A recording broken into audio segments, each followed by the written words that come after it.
Dabadum, dabadum, dabadabadabadum, dabadum, dabadabadabadum, dabadum, dabadabadabadum, dabadum, dum, dabadum, dabadum, dabadabadabadum, dabadum, dabadabadabadum, dabadum, dabadabadabadum, dabadum, dabadum, dabadabadabadum, dabadum, dabadabadabadum, dabadum, dabadabadabadum. Ba ba ba da wah wah wah ba ba ba da wah wah wah wah wah da wah wah wah wah wah Hello, and welcome to episode 94 of Flix and a 6. I'm one of your hosts, Anthony Costanzo, with me, forever and always, the man, the myth, the night monkey, Alessandro Belsi. Say hello, Al. In a world where being first on a message board gave you internet clout. On this week's episode, Rian Johnson's next film, an unlikely Bond villain, 28 decades later, and other news and nuggets, all before diving into our flick of the week, Spider-Man Far From Home. But first, Al, what are we doing? 28 decades later? I love how... You'll see. I'm so glad that you remembered that, because that was as an inside joke could be for the two of us. I hope Brian's listening. I figured Brian will probably listen to this episode, because he said he liked the movie. That was such a random... Were you in San Francisco during that conversation? 100%. I had no idea you were there this week.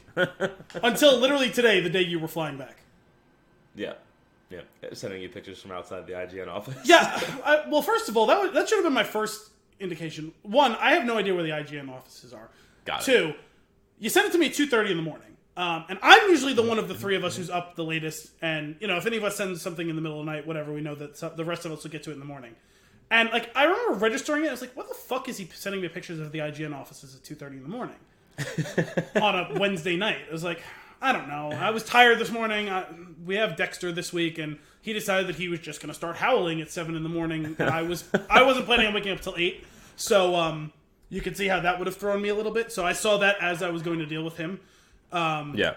So it was weird. It was confusing, but it was the hotel that we were staying at. I was walking up to the office, and we passed Ubisoft, and I was like, "No, hang on. I'm pretty sure IGN's like." As they used to say on all of their shows, like they're down the block from Ubisoft. So I was like, let me look this up. I was like, oh, it's literally around the block from the hotel. What a weird humble brag, by the way. Right around the corner from Ubisoft. Yeah, no, we go down there all the time. I mean, no, it makes sense. They're in the gaming industry. Yeah. Oh, yeah, it's super easy. For us to come in and do like an exclusive, like we'll just walk down the street. We don't even have to expense anything. Exactly. I didn't realize that I was going to be that close, and I was like, oh, like it's like weirdly. I love them so much there. They entertain me for hours on end every week. So I feel like seeing one of those folks from the podcast that I consume constantly would have been like more of like me fanboying out more than seeing like an actor that I really like. I feel like you would fanboy out about meeting Kevin Smith, like actually getting to like talk to him, even if it was for 2 seconds. Yeah, that's fair. I didn't get when I saw him live. I saw him live a couple times, but I waited online once. But it was just I'm sure I'm one of them, but his fans are really weird, man, and like they talk to him for hours. The thing is, every hardcore fan of everything is weird, which means all of us is weird about our like one thing, or maybe it's 10 things. Yeah, for like, sure. Like I mean, like if people meet like Mark Hamill, they're gonna freak out. You know what I mean? If people meet Kevin Smith, they're gonna freak out. If people meet LeBron James, they're gonna freak out. It's just that's what you do. Yeah, for sure. But yeah, I would definitely I would lose my words if a few of them came out. Like if I ran into a few of them. And like we went to like a coin op bar that was like 2 blocks away from that office. I was like, maybe there's a chance that we'll run into people here. Well, you listen. I was definitely looking. Which is the one? Is Podcast Unlocked, right? Is that what it was? I listened to most of them. Unlocked, Beyond, GameScoop is my favorite, and NVC. Well, Unlocked is their biggest one, like their main one, right? No, Unlocked is just their Xbox One. Oh, really? Okay. It's Yeah, just that's Game Scoop is like the overarching games podcast. okay, because that's my favorite one. I've never listened to any of them, but that's like the one whose name I always recognize. So I assumed it was their biggest one. So did we didn't say what we were doing? Well, we haven't taken a sip. We haven't said a single word about the beer. Sorry, I don't know what Anthony is going to get edited out or what's not, but we had several disturbances. I feel like you should clip Gianna's thing and put it back in its appropriate spot later. If I could clip it clean, I'll do that. There won't be anything clean. There was definitely a few disturbances in the force. Yeah. So we're drinking Sam Adams Bavarian Lager. This was given to me as a gift. Sorry, I'm gonna derail you right now. So Bavarian. Every time I hear that word, have you ever seen 8 Crazy Nights? I think we've talked about it on the show before. No, it's an Adam Sandler. I know the movie. I haven't seen it. Yeah. There is a point in the movie where there's donuts, and I don't remember why, but the character whose voice I absolutely love goes, Bavarian Greenfield! And every time I hear that word, that his voice pops into my head. See, I always think of Beer Fest when, I always forget the guy's name, the guy who's the one who plays the older German guy, the patriarch, who's in like the rival group, and he says something about, your grandmother was a whore in Bavaria. I always think of the way he puts such a dramatic emphasis on it, and I always think of like how he says it whenever I hear the word. So good. I did have a box for this. This was given to me as a gift, all 12 of them. Oh. And I don't know where the box is. I've actually drank this before, but that's because I earmarked this for us for the show a long time ago, and then I had a need, so I drank them.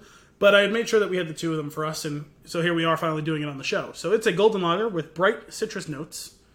There was more stuff written about it on the box, but there's nothing else on this other than that it is a 5.5% alcohol by volume and 18 IBUs, only 12 fluid ounces because Anthony's hurting right now. And I am hurting a little bit. Also, let's not forget this was best enjoyed by June.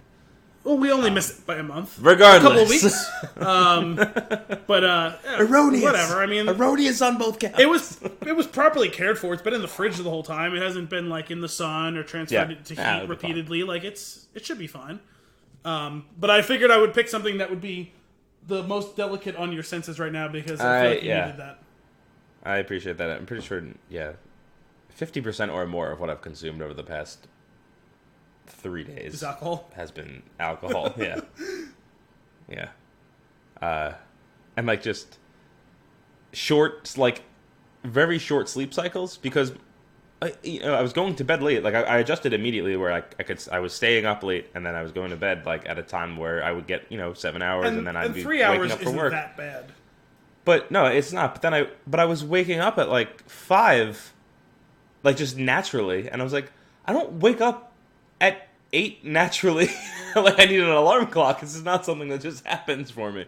My body was disagreeing with me, but anyway, thank you for being so kind to me. You could have really I wasn't paying too much attention. You could have been a dick about this. No, I considered it. I was like, let me find something like. What's the worst thing? No, I was like, let me find the thing that'll be the easiest for him to drink. Alcohol content we have.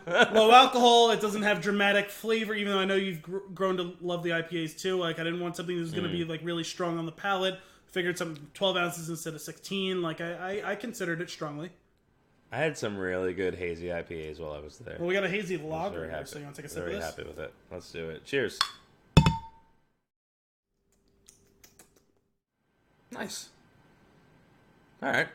It's just a good, solid, easy drinking. Like, hey, like this is the type of thing you can drink out in like the sun in the spring or in the summer. Like it's just a very agreeable. You could drink this with food. Yeah. Yeah. It's very like neutral and balanced. Like you could kind of drink it with anything. You can sit just a hint of the hops, even though it's not an IPA of any sort. You get just enough of the wheat, but not so much that it feels like it would be heavy on you. Mm-hmm. No, this is I like this. You're getting a thumb up on this one. Nice straw color. It's actually clearer than we've discussed this in the past because it's weird that Jack's Abbey, as much as we love them, it's weird that they do unfiltered lagers because one of the distinct characteristics of a lager is typically that it is crystal clear by appearance. But this one has some wheat in it, and so that sort of thing, the proteins in that is what causes a lot of the haziness, and it's only the slightest bit of haze to it. They did a really good job of clarifying it with this, so. Yeah, this has like a very sticky head. Like if you if you tilt the glass just a little bit, it'll go all the way down the side of the glass. Yeah, that's a lot of times driven by protein content, which again is kind of coming down to the wheat component of it. So, but you expect a good head for a lager beer, typically. Nice. I really like this. Yeah, it's just a good solid beer. Yeah, good choice, man. Thank you. You're welcome. Yeah. Good job, Sam. Good job. Yeah, sweet. Okay, shall we get into some news and nuggets? Yeah, let's do it. Let's start out with one that we both have. I know because you brought it up earlier. Yeah, I usually don't do that, but I feel like it made sense today. Yeah, it's all good. Let's do it.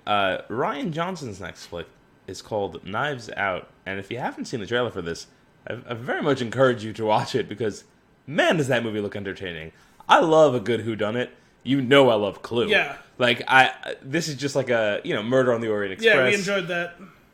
So good. And I'm a Gosford Park. Like, if one of these comes up, I'm in. I'm all in for these types of movies. I love it. I have to say, I'm not an expert on Ryan Johnson's work. Like, I know the things that he's done, but I haven't seen them all. Mm-hmm. I was a little surprised by the trailer. I have to imagine he's holding some stuff back because the tone of this didn't really seem like him, which really surprised me.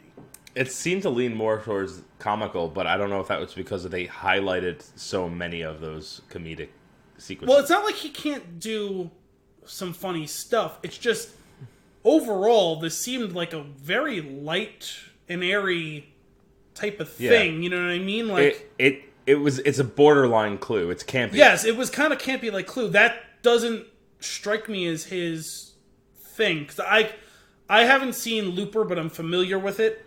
I've seen that. He did 3 episodes on Breaking Bad. So I'm familiar with that. Like stuff like The Fly is the one that everyone talks about. He also did Ozymandias, I think, which is the one that everyone loves. Or it might have been Tajali, I forget. One of those last 3 or 4 episodes of the show, he did one of them.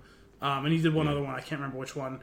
And then I saw Brick, which I think was his first feature film, which was really dark. And then obviously we've seen The Last Jedi.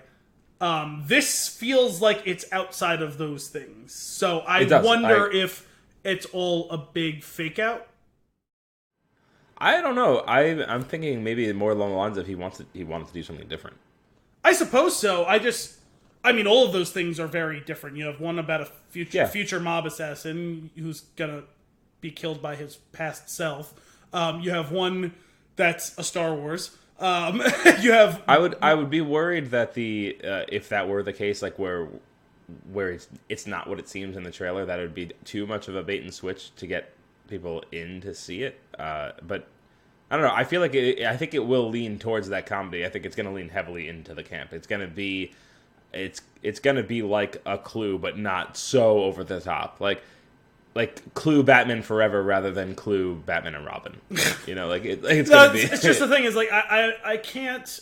I'm lacking the words to properly describe what it is that I expect from his stuff. I just know that this isn't it. Mm-hmm. Not to say that I won't see it because I am interested because it's got a hell of a cast.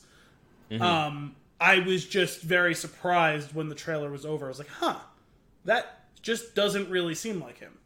Yeah, that's funny. I will say what I did notice, direction, like the way that his movies are shot. He's one of those people that you could start to call out almost immediately now. Yeah, the way that he frames and like I don't know, it's interesting. Yeah, he's built up like a visual catalog of like things that you kind of expect to see. And again, I lack the words to describe them, but it's like one of those things like I don't know how to describe it, but I know it when I see it type of thing. For sure. Like again, neither of us are in any sort of film industry, but like we are so passionate about the movies. Like there's certain movies that we see a trailer, again, the Dunkirk trailer, right? 2 seconds of I'm pretty sure a gray screen, and it's like, Christopher Nolan movie. And it was like I feel like he's starting to have a style that I could like pick out. Yeah, which is I mean, good on him. He's consistent in that way, if that's the case. And then I'd like to see where he goes with this. I'm very curious about this movie just because I love that style of a movie. Yeah, I mean, I enjoyed Clue and I enjoyed Murder on the Orient Express and Haunted Honeymoon. Have you seen Gosford Park? No. Haunted Honeymoon. Haunted Honeymoon is so good.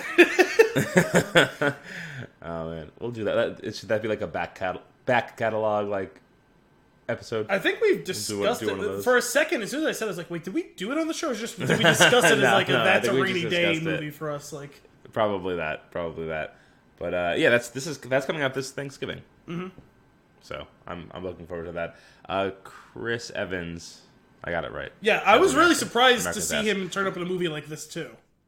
Yeah, he seemed to be having a really good time in the trailer. Yeah, that's what was giving me the Clue vibes, was just the goofiness of his character. Yeah, and even Daniel Craig seemed to be having a little bit of fun too. It's weird too because he's playing like part Sherlock Holmes, part Hercule Poirot. Like, you know what I mean? Like he's it was a weird. I mean, like I'm here for it because I'm a big Daniel Craig fan, but like it was an interesting take for him. Nice. Oh my god, I don't know why you just said Sherlock Holmes, and apparently I completely forgot. There was another movie, an entire other movie that I forgot about that I watched on the planes. So I was recapping with Al earlier what movies I watched to and from the West Coast, and it was I had Stan and Ollie, which was absolutely fantastic. Hellboy, I really enjoyed it. I was glad it was a perfect plane movie. I'm surprised because I heard, and we'll get into that like in a review that I do. But I heard a lot of negative coverage of that movie. That's probably, I was definitely surprised going in because I was super excited about it. And like from people that like I feel like then, I have like their sensibilities nailed down, where like I know like okay, even if they don't like it, I might like it because X. Like no, I heard kind of universally like it. Yeah, like the best review was meh. Yeah. Yep, absolutely. So that was a nice surprise. I watched St. Elmo's Fire, which I really enjoyed. I had never seen it before. Great music, man. Great music in that movie. And you're gonna be hearing a lot about great music from me in the next couple episodes. I watched that dumb Holmes. What is it? Holmes and Watson. Holmes and Watson. Oh my god! And you know what? It's funny. It's real stupid, but it's funny. Is it? Like that was what turned me off because I was interested to see it, and I heard it wasn't funny. Like I expect people to say, "Oh, this movie is dumb or bad or whatever," but I expect funny, and I heard it wasn't funny. I laughed out loud. It's more on the dumb side. I laughed out loud a few times because it did track with me when I first saw the first trailer, like the full trailer. I was like, "Oh, none of this was really that funny." The only scene I laughed at was with the bees. That was the only scene in the trailer I laughed at. That scene is actually really funny. The trailer didn't necessarily do it that much justice. Again, not a great movie, and it's like I might not watch it again, but I had a good time. It was a good movie to throw on a plane. Okay. But definitely a few laughs. Ones that I wasn't expecting, where it was just like the joke would go on, and you're chuckling along, and then they just take it like way too far and make it way too perverse, and that made it funny. Usually that can turn off the joke, like make it like, oh, this is dumb, like a jump the shark moment thing. But like they ended up being some of those ended up paying off, which I thought was very silly. But I completely forgot about that movie when we were talking earlier about what I had watched. Yeah, you said, "Oh, I saw 3 movies," and then you named 3 movies, and I was like, "Okay, turns conversation over." Like, yeah. You're like, where's this going? Anyway, Knives this Thanksgiving will be there. I've got a fun nugget. So, are you familiar with the Graham Norton Show? The name sounds familiar. It's a talk show. It's kind of I feel like it's like a lighter format. Usually, there's like a couple of different actors from different things or different famous folks from different things on at the same time. So like they're talking with each other, talking with the host. It's less one-on-one and more like a group conversation, but like certain areas are guided. Anyway, Tom Hanks was on promoting Toy Story 4, and they were asking him questions about like being in a superhero movie and if he would ever be interested, and he laughed at that concept. He's like, could you imagine like me with my voice playing Batman. Could you imagine? And then he said, however, I would love to play a Bond villain, and I can't get that out of my head now. And I was like, that's the movie I want. I don't give a shit who plays James Bond. I want Tom Hanks as a Bond villain. Well, if your eyes are wide open now for the audience. I just got like a kid on Christmas. Just like, yeah. But you know what this reminded me of? He kind of was one, like a cheesy bad version of one, like not even menacing enough. But he kind of was a Bond villain in that movie, The Circle. Circle, yeah, I didn't see it, but I had a feeling that's where that would go. I want you to see that movie just so that we can have a conversation about one specific thing. It doesn't even warrant an episode. But you want me, so I have to watch an entire movie for one of our nuggets? Yes, that I mean, I'm okay with that. But I mean, it wasn't the worst movie. Yeah, but it also wasn't good.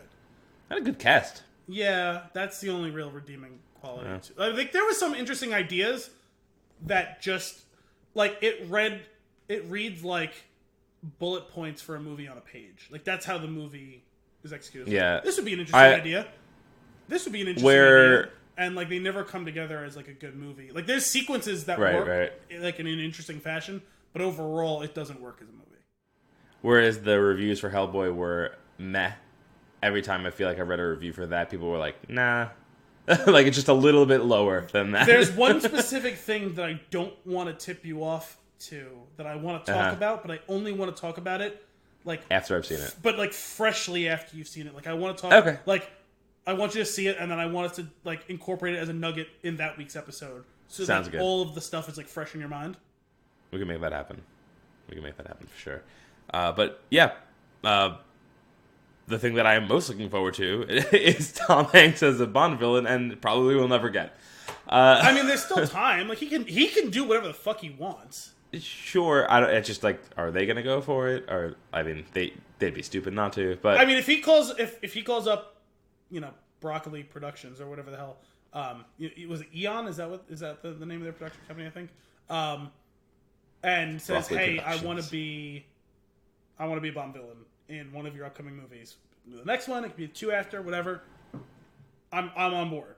I feel like they'd be like, okay, we'll figure it out, man. Like, if it were me making Bond movies, I'd be like, oh, okay, stop everything. Well, I mean, I am pretty interested to see what Rami Malek does, but like, above and beyond that, like, fuck it, let's get Tom Hanks in here. Like, yes, yeah, absolutely. I want that so bad.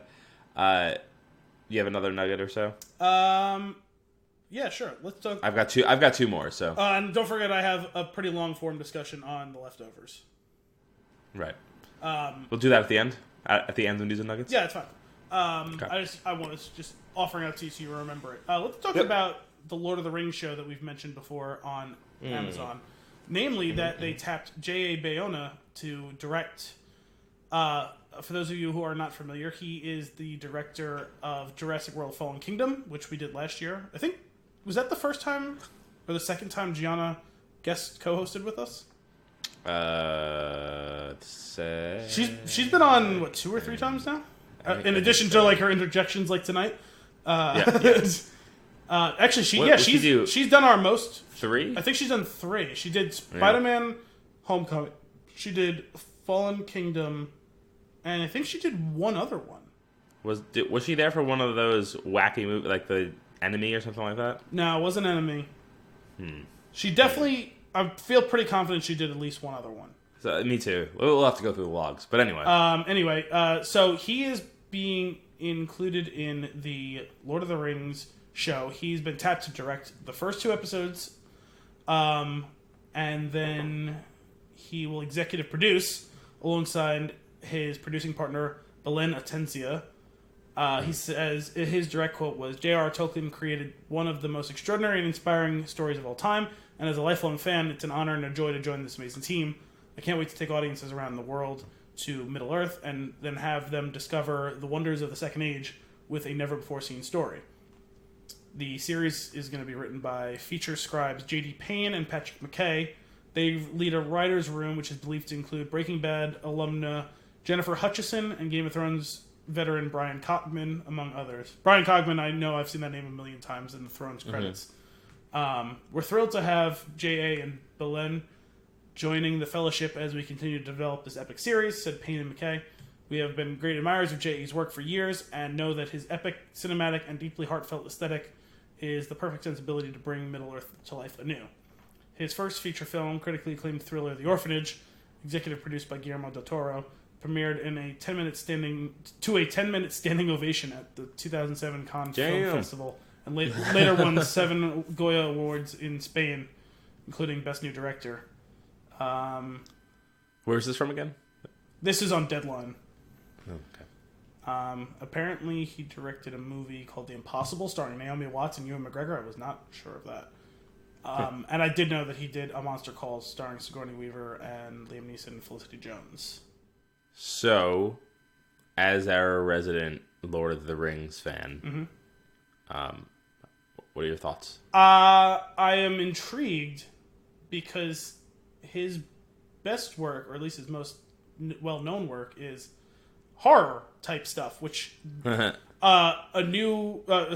Kingdom was a solid movie. It wasn't anything great, but the best sequences were the horror sequences. It became very apparent, oh shit, he's a horror director. Like, the scene, it's both the writing of the scenes and the way that he chooses to frame. Let's not forget devastation. Horror and devastation. Like, the scene with the volcano going off, and you see the shadow creeping down the tunnel. All of the Rest in peace, Brontosaurus. Yeah, well, that was after. And the whole sequence in the mansion being chased by the Indoraptor. That was so cool. Like, he completely fucking nails horror stuff. So the snatch out of the shadows. Yes. In the the scene that got me chills just thinking about the scene, and it's like layered. I was actually reading something about it. And it's like, oh shit, I didn't really connect those, but it's like, yeah, that is way more deep and layered than I realized. The scene where they're sneaking through the exhibits and the girl the reflection looks into the mirror, and the mirror is reflected with the thing. Yeah,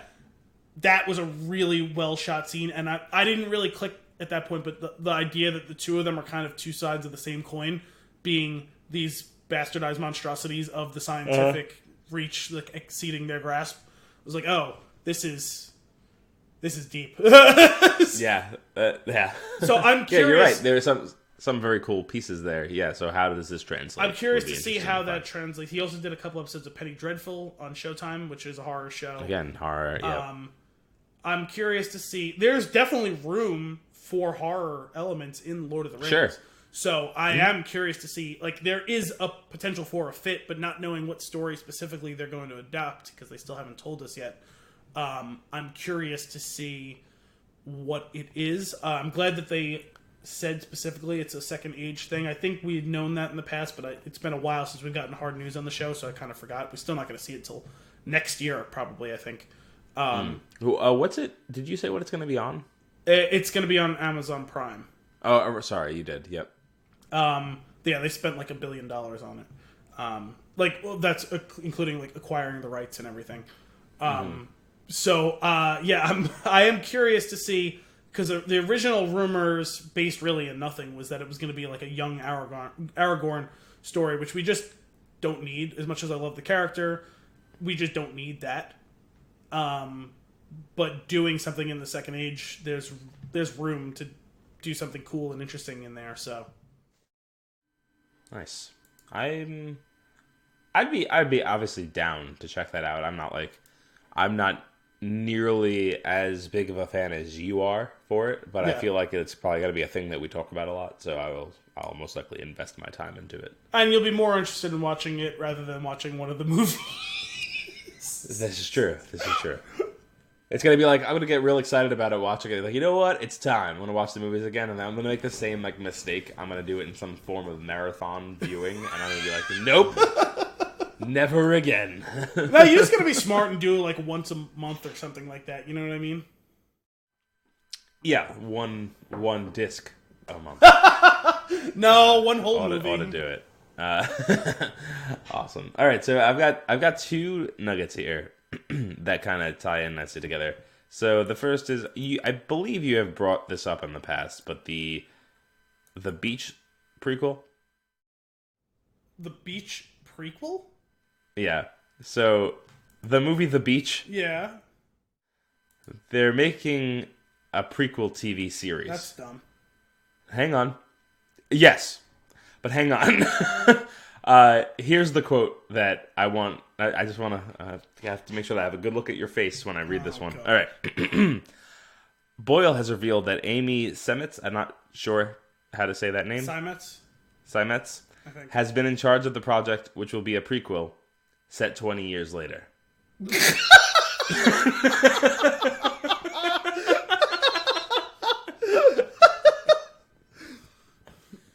Yes. Nailed it. Okay, cool. That's the reaction I was going for. What the fuck has happened to Danny Boyle? What does that even mean? Yeah, well, first of all, just going above and beyond the breaking of, like, grammatical possibility. It says at the end of that, sorry, this is from Lad Bible, I think it was like Okay. yeah, and it says after that, I know we're confused too. That's like, that was accurately what was said. What? But the problem, there's so many problems with this. I'm gonna leave alone the incoherence of the sentence itself. I'm just gonna leave it alone. Isn't there something else Danny Boyle's been involved in or doing that's like, it's like, is he okay? There's something else that happened recently. Oh, it was the whole thing with the Bond movie. He was supposed to do the Bond movie. The breakup between him and the production was funky too, and I think something else happened recently as well. But, like, there's no reason to do anything else in that universe of The Beach. It was fine. It was a really interesting concept. The movie was very much not what I expected it to be. I probably am biased towards liking it more than I would have, just because Alex Garland wrote the novel, and I love him. We both love him. The movie was fine. It was solid. It was really weird. There doesn't need to be anything else done in or around that movie. There does not need to be anything else done with it. No. It's very, very strange. Like, they told a barely coherent, but a cohesive story from start to finish. It was interesting. It's this kind of whole existential thing. More on that later. And it's fine. It's an examination of this funky alternative lifestyle and how all those sorts of things can go wildly wrong. And it was interesting. It was shot interestingly. The story is not told in a conventional manner. I don't regret my time watching the movie. I would regret spending another second doing anything else around that movie. Yeah, I actually kind of want to rewatch it because it's been a long time. Yeah, because I'd asked you about it because I thought maybe we would be positioned to do it for an episode. It sounded like you had already seen it and only kind of remembered it, so... Yeah, it was a long time. I think I might have notes somewhere on my phone, actually, for it. Excellent. But, yeah, I don't know. I read that and I was like, what is this statement? Like, what is it? I mean, and it also, the article's a little all over the place. It's like, working on this, but it may happen. So, like, I don't know, like, how legit of a thing it would be. But that was just funny. 20 years later, prequel. Whatever that means. Oh, are they just talking about because the movie came out 20 years ago? Is that... But it says it's set... So, here. You know what? Let me find... I'm going to pull this up real quick because it's worth diving a little deeper. Seimetz has taken The Beach and made a prequel for television. It's the same character, but it's set now, so 20 years later. It's a bit of a headfuck. Oh, yeah, that's not providing... Do they just not know how to... Yeah. It's not providing me any additional clarity. Right. I have no idea. Maybe they're saying it's crazy that they're making a prequel so long after the original. That's why I was wondering. That would make more sense. Like, the movie was 20 years ago? Like... I have no idea. I couldn't tell you. I don't know. I'm done with the stuff. But your immediate reaction was well worth it. Speaking of 20 years later, there's going to be another 28 Days Later film. Okay, so we had 28 days, 28 weeks, and 28 months later, right? One would assume. In the works with Alex Garland. So... Oh, is he back involved again? Because I think he wasn't after the first one, right? I don't know. I just know that he's involved in this one. But that's... I mean, I liked those two movies a lot. Which ones? I remember the 28 Days and 28 Weeks. Okay, I saw the first one and it was really good. I didn't see the second one. I'm pretty sure my brother did. I remember enjoying that one as well. So I'm definitely open to seeing another one of these. And you know, like you mentioned, we're all on board here with Alex Garland. But yeah, Danny Boyle's a little bit nuts right now. So who knows what this could mean? It says they have a script that a story that they feel does the continuing story justice. So if they feel confident in it, great. It's 28 months later, yeah. I was saying, because they did days and weeks. This is the third film. Yeah, I mean, it would make sense that it's months, but it's been so long. I thought maybe they would go... Decades? Yeah, years. Decades. Actually, isn't that show of his coming out in the fall? Which show? Remember that show that we were talking about? The Alex Garland one? Yeah. Yeah, I don't know what I think it's supposed to come out in like September or October. It's on FX, I think, or FXX, one of those two. Devs. A computer engineer investigates the secretive development division in her company, which she believes is behind the disappearance of her boyfriend. Dun dun dun. Man, I just want to watch some of his other movies right now. Yeah. Anyway, I'm excited. I would be excited for that. I want to see where that goes because I'm looking. I have those movies. I've been wanting to rewatch them. Which one? 28 Days and Weeks. Yeah, I've seen 28 Days a couple times. 28 Days Later a couple times, and I really liked it. But yeah, I saw like 5 minutes of the second one. Gotcha. I haven't seen them in a very long time, so I'm curious how they hold up for me. I have very fond memories of them, but I couldn't tell you exactly what happens either. So I'd be curious to see if it... So you know what? We should do both movies back to back as one episode and see... Yeah, and see how that how it plays out for us. Yeah, so I don't think he did any... Well, he executive produced 28 Weeks Later... But he didn't write it. He wrote the first one. He didn't direct it. But he is producing and writing the second one. Yeah, our third one, right? Yeah, he's writing 28 Months Later. So I guess he's come back to the fold. Sweet. All right. So do you have other nuggets before you get into your longer? Yes. Review? The ending of the Walking Dead comic. Which included me spoiling something pretty big for Anthony, which I didn't realize was a spoiler because I just assumed you were aware because it was really big news and it happened a while ago, so I just assumed you probably saw it, and it's something that's already kind of happened on the show. I have actively avoided anything about the comics just because I have it on I download them through Amazon, through Comixology on my iPad, and I really enjoy them. And I go through phases of reading them where I'll read like way too much of it at once and catch up, and then there's nothing else for me to read, and then I fall off for a few months and then go back. See, I didn't realize you were that far behind. I couldn't remember if you were keeping more or less up with it, or if you had read it for a while and then like kind of fell out of it and wasn't planning on getting back to it. You know what I mean? I'm probably like a year behind at this point. Okay, I just assumed, because like it was a really big deal in the news. I just assumed you were aware. No, but it's okay. Well, anyway, so we will try not to spoil too much about what happened then with it. I thought it was interesting that it was announced out of nowhere that it was ending, that this issue that just came out was the final one, which... That's crazy. Is crazy considering how big and important it is.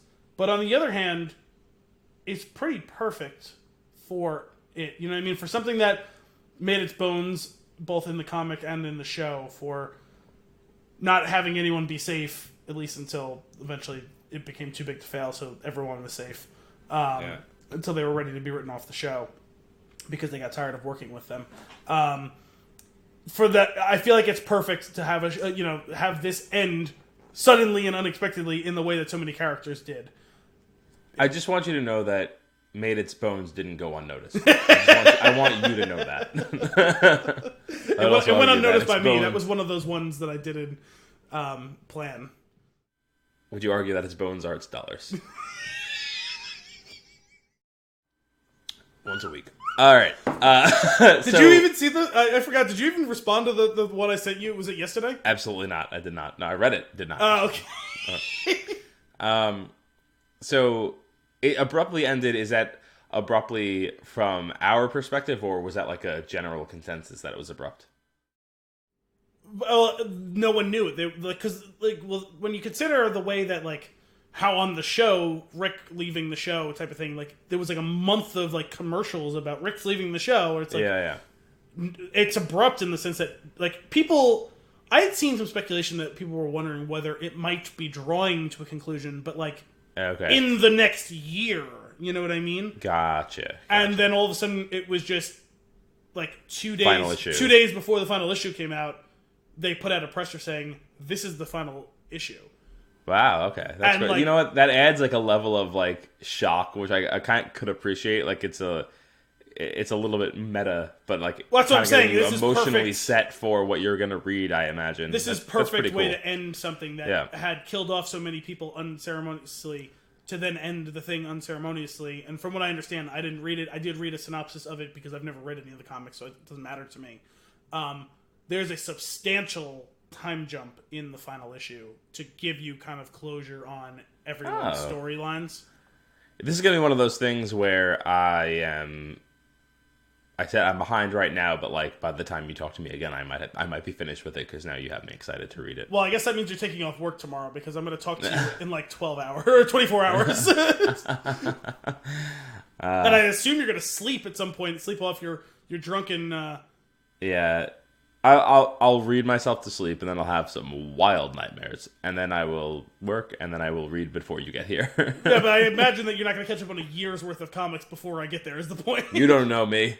When I get in the zone with that particular it is run, a comic book. You can read that a lot faster. I'm picturing more like the amount of pages of like a novel. Like this would obviously go much faster, but I would still be surprised if you manage to finish. I could see you knocking out maybe half of it, say. We'll see. It depends on actually how far behind I am, because I don't know exactly how far behind I am. Yeah. But anyway, interesting. So that's cool. And that was... Sorry, when did that happen? When was that last one released? I think a week ago or... A week ago. 8 days ago or something like that. Got it. Cool. All right, so get into your... Okay, as promised, your review. Which was supposed to be last week. For those of you wondering why all of our news is like a week old or more, it's because there was a miscommunication last week. We were supposed to record and have an episode out the day after the 4th of July. That's a very nice way of putting it, because I just completely screwed up. I wasn't going to throw you under the bus. It's fine. It happens. I've dropped the ball. You dropped the ball. We're pretty even about it. The reason that this relationship works is because there's only been a couple of things where one of us has stuck it to the other on something, and then we figured it out like adults, and it was over. You know what I mean? Most of the time, we just turn it into a bit on the show, because through laughter is the best way to channel these things, I think. I wasn't even remotely close to my equipment, and I could have done it because I was actually prepared. I know, which is the screwed up part. Well, I say a miscommunication because I did send you the text, and when you didn't respond to that specific thing about "so we're ready for tomorrow," I just assumed that meant that we were on the same page. It's funny that one crucial text was the one that didn't make it through the exchange, because when that rarely happens, but we often have the thing where you send way too many texts to me that's the same text. I don't know what that's about. But anyway, well, getting to the final thing here, I have I will say when I got the text on last Wednesday of like, so what do you think, 9? And I was like, I screwed up. Like,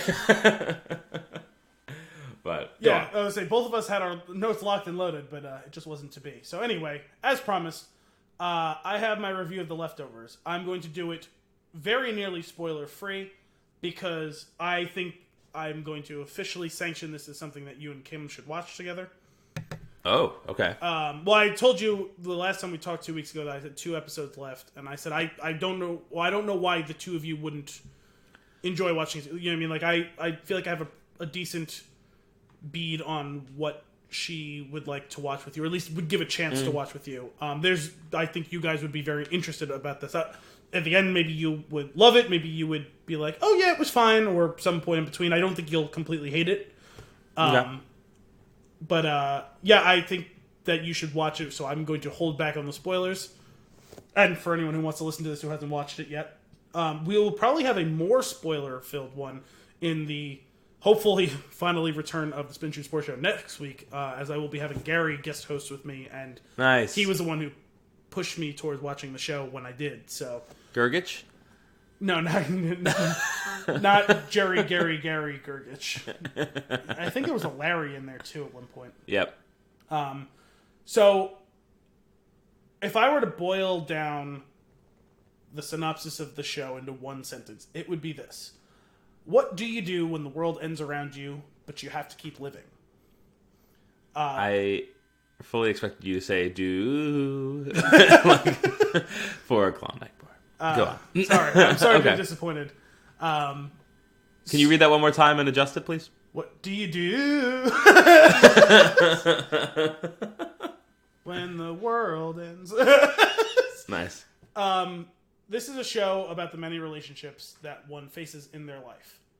So that kind of lends a universality to it, because you can, once you strip past the heightened circumstances of all of this, you see, oh, this could have been me, you know, if it wasn't talking about the world ending, if it was this smaller crisis that only affected my family, not billions of people around the world. But transposing it into that circumstance makes it for an interesting way to look at it, where you can kind of you're approaching it from a different direction, but then realizing that you've arrived in the same destination, right? Mm-hmm. But there are so many other bells and whistles going on in some way or other that keeps you hooked in a way that just a conventional drama may not. Though a lot of it is very strongly written. I know I had some complaints early on. And those things really were more of the mysterious angle of the bells and whistles. It wasn't about the actual relationship stuff. Those things were almost universally well written from start to finish. It really comes down to people dealing with trauma. And in this case, it was 170 million people disappearing in an instant or something. I think I have the number right, or something like that. It was 2% of the population of the world disappeared in literally one instant, and no one knows where they went.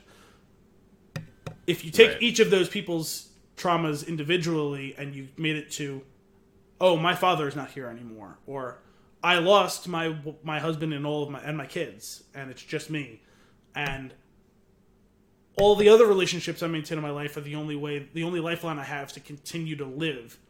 But in this case, it's like as if every one of them had that happen. Everyone knew someone who disappeared. It may not have been a relationship. It may have been your husband, it may have been your father, it may have been your next door neighbor. Someone had someone that you lost for whatever degree of separation it was. Like a universally shared trauma. Yes. So from that angle, I found this to be a really compelling watch. That's kind of cool. Okay. Yes. The performances are almost unanimously flawless in the show. Really? The cast is really strong, even though they aren't all super well-known actors and actresses. This was the star-making vehicle for Carrie Coon, who's gone on to bigger and better things continually. You know who she is, right? No, not by name. Did you watch any of Fargo? No, I didn't. Okay, she was in season 2 of Fargo. Did you see Gone Girl? I did. She played Ben Affleck's twin sister in that. Oh, okay. And not that you would recognize her, but she was one of the... Were they the Outriders? What was the name of the Thanos's... Like, he had like... Oh, she's Proxima Midnight, right? Yes.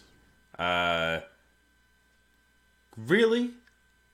Really? What? We talk about these movies for hours, and I've drawn a blank on what they're called. Were they the Outriders or something like that, or the? That's not. I don't think that's it. I don't think. Son of a bitch. All right, keep going though. Well, you look that up while I'm continuing on with this, I guess. So yeah, Justin Theroux is I guess technically the lead of the show, although the two of them kind of become co-leads by the end of the show. And I don't think of him as being Black Order. The Black Order, okay. The Outriders is something. Maybe that might have been a DC thing. I might have had a real faux pas there. Sorry. I don't think she was in the Post also. Was she? Did you say that? No, I forgot she was in that. Yeah. I don't think of Justin Theroux as like a big time actor, but he was really good in this, and he was basically one of the leads from the start to finish. There was Christopher Eccleston, who it's funny we were just talking about 28 Days Later. He's the military commander at the end. Okay. He was also Destro in the G.I. Joe movie, for whatever matters. G.I. Joe movies. Yeah, the first one. The one that was actually kind of fun. I wouldn't say good per se, but it was kind of fun. Fun is the right word. And there's a handful of other people who pop up who... Scott Glenn plays Justin Theroux's father, but he's on it sporadically throughout the run, and by the end he becomes a much bigger... He's always a big deal, but he doesn't have a ton of screen time. They all freaking nail it, start to finish. Even though some of the character beats themselves fell short by the end of it, I felt like I disagreed with some of the things that they chose to do with them, but the performances were really good, like from start to finish. Like they hook you the way none of them ever. I never felt any of them overacted in any of it, and there was some times where it almost felt soap opera-y a little bit. But then you back up and it's like, oh no, like that person's entire family's gone. You know what I mean? Or whatever. You know what I mean? Yeah. Like, you're going to be a little dramatic. Yeah, you're gonna it never quite got to the point of being overly so, but like it did skirt the line occasionally. I forgot Liv Tyler was in it too. She was pretty big deal for most of the show as well. I thought that it was interesting watching there's 28 episodes. It was two seasons of 10 episodes, and the final season was 8 episodes. They pivoted with pretty stunning speed past the first season. In the beginning of the second season, I think I alluded to in our last episode, they just up and moved the whole show to Texas. Mm-hmm. And like the important people of the main cast stayed. They added a bunch of new important cast members, a lot of whom maintained their way into the third season. Not all of them. And they just completely sloughed off the whole like secondary cast that took place in New York. Actually, the show took place like not far from where I live in the first season. Well, I don't know if the town itself was real, but I actually never bothered to look it up. But ostensibly, it took place about half hour from where I live. And I think it was shot there too because there were some things. There was a supermarket that's like not like a big chain; it's actually a local chain. It's like like they had to have literally been shooting it here. Because like, there's no way they would have like got that shit. They would have just made it like ShopRite. You know what I mean? Right. It could have been anything. They didn't have to do that. Yeah, like that's what I'm saying. It could have been Hannaford or ShopRite or something. You know what I mean? Like, but no, there's a small local chain like that's only in the Hudson Valley, and like there was stuff from it in the fridge. I was like, oh my god. And also, I think at one point there might have been a shot of the Tappan Zee Bridge. Tappan Zee. Yeah. And another thing I found interesting about it, and they broadened and narrowed the scope depending on what they needed to, because by the end of the third season, a lot of it takes place in Australia. And also multiple storylines are happening in, like, New York, Texas. Oh, no, sorry, they had gotten rid of New York completely at that point. But, like, Texas and Australia at the same time. Multiple places in Australia where multiple things going on, plus some other stuff that I don't want to get into. But another thing I thought was interesting about it is they would do these one-shot episodes. And early in the show, I was a little irritated by them because I was like, no, like, keep on, like, the track where you're going. Like, this is interesting. Give me more. By the end of it, I enjoyed it because I understood where it fit in its bigger perspective. Because, like, like, the third or fourth episode of the first season, after occasionally having Chris Eccleston, like, in it, they devote an entire episode just to his perspective. And I was like, that's weird, because he's, like, had a sum total of, like, 12 minutes of screen time the first 3 episodes. And it didn't feel Walking Dead-y. It didn't feel what? Walking Dead-y. No, well, not by the end of the episode, because you understood where it all fit in. Right. Oh, right, that crucial piece. Yeah, so, like, it mattered. Well, yeah, like, when the episode ends and you just go, what? Yeah, the episode... the hell was that all about? Spoiler alert for the, whatever it was, 3rd or 4th episode. He didn't die at the end of the entire episode they devoted to him. Got it. Got it. Man. I told you earlier we would talk about music. The music is fucking fantastic in this. Yes. And they're that can make a movie. That can soar you from a 7 to a 10. Like, that's it really is. And like, they were judicious because there's only a handful of actual themes in the show, like 3 or 4 recurring themes. but they are so good that every time they use them, it's like, there's that good stuff right there. Like, give it to me, inject it right into my veins right now. But even more specifically, I found what they did. There was some really cool stuff that they did with the specifically like the title themes. The first season's title sequence is literally art, literally and metaphorically art, because they do it in the style of I meant to look this up to get the specific name for it, and I forgot to do it. So they shoot it like it's like a fresco in the Sistine Chapel. And it's like up in the clouds, like kind of like a picture of like angel type stuff, but it's the main cast in it, even though it's like painted. Well, I guess it's computer generated, but it looks like a painting of like a fresco. Yeah. And there's all these people, and there's like these scenes of like struggle and strife, and they're like up in the clouds. It looks like this like sunny like landscape, like up in like you would expect to see at the top of a church. And they do that like type of like animation or like cinematography where the things aren't actually moving, but because of the way they play with like the field of vision, it looks like it's like moving and stuff like that. And like subtly it is, but like it's not like a frame by frame thing of like actual movement. It's not stop motion, but you know what I'm talking about, right? Where like they kind of like play with your like perspective on the like shot. Parallax. Maybe I'm not sure if that's what that's like where like the different areas move at different speeds. Yes, and they kind of have like a strange depth effect because of it. Yes. Yeah. And the music during the title sequence is incredible, paired with the visual as well. I was like, wow, this is fucking amazing. Like, to the point where, like, I didn't even want to skip it at the beginning of episodes, you know what I mean? Okay, yeah. That's pretty good. and then season 2, they completely did a separate thing. And I actually angrily texted Gary and was like, why the fuck? Who signed off on this? Getting Changes horseshit. Yes. Now, the funny thing is, by the end of the season, it did grow on me, even though I didn't like it as much as the season one. It was, the song they used was Let the Mystery Be by Iris Dement, which I guess was an actual song that existed that they licensed for it. Like, I don't think it was actually made for it, but it's pretty perfect for it. And what they did was, it looked like if you were flipping through, like, people's, like, photo albums, but they, like, kind of, like, watercolored it a little bit, I think. And they faded people out of the pictures as it was going through because of all the people disappearing. And it was just, like, a cool... But then the third season was completely inspired. So the first episode, they just don't do a title sequence. Ooh. And then every episode, they did the same title cards as the second season with like the photo album thing, but a different song each time. So this is a little bit of a spoiler. I think it was in the first episode. Do you know the show Perfect Strangers? I think it ran in the 80s. Yeah, Balky and Larry, I absolutely do. So there's a kind of a joke early in the show that the whole main cast of Perfect Strangers all disappeared, but then they find Mark Lynn Baker in hiding in Mexico.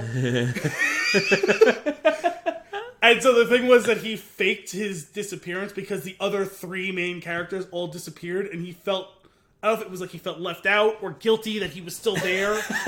So that's pretty funny. So in the second episode, Mark Lynn Baker is actually in the show, and I won't say why.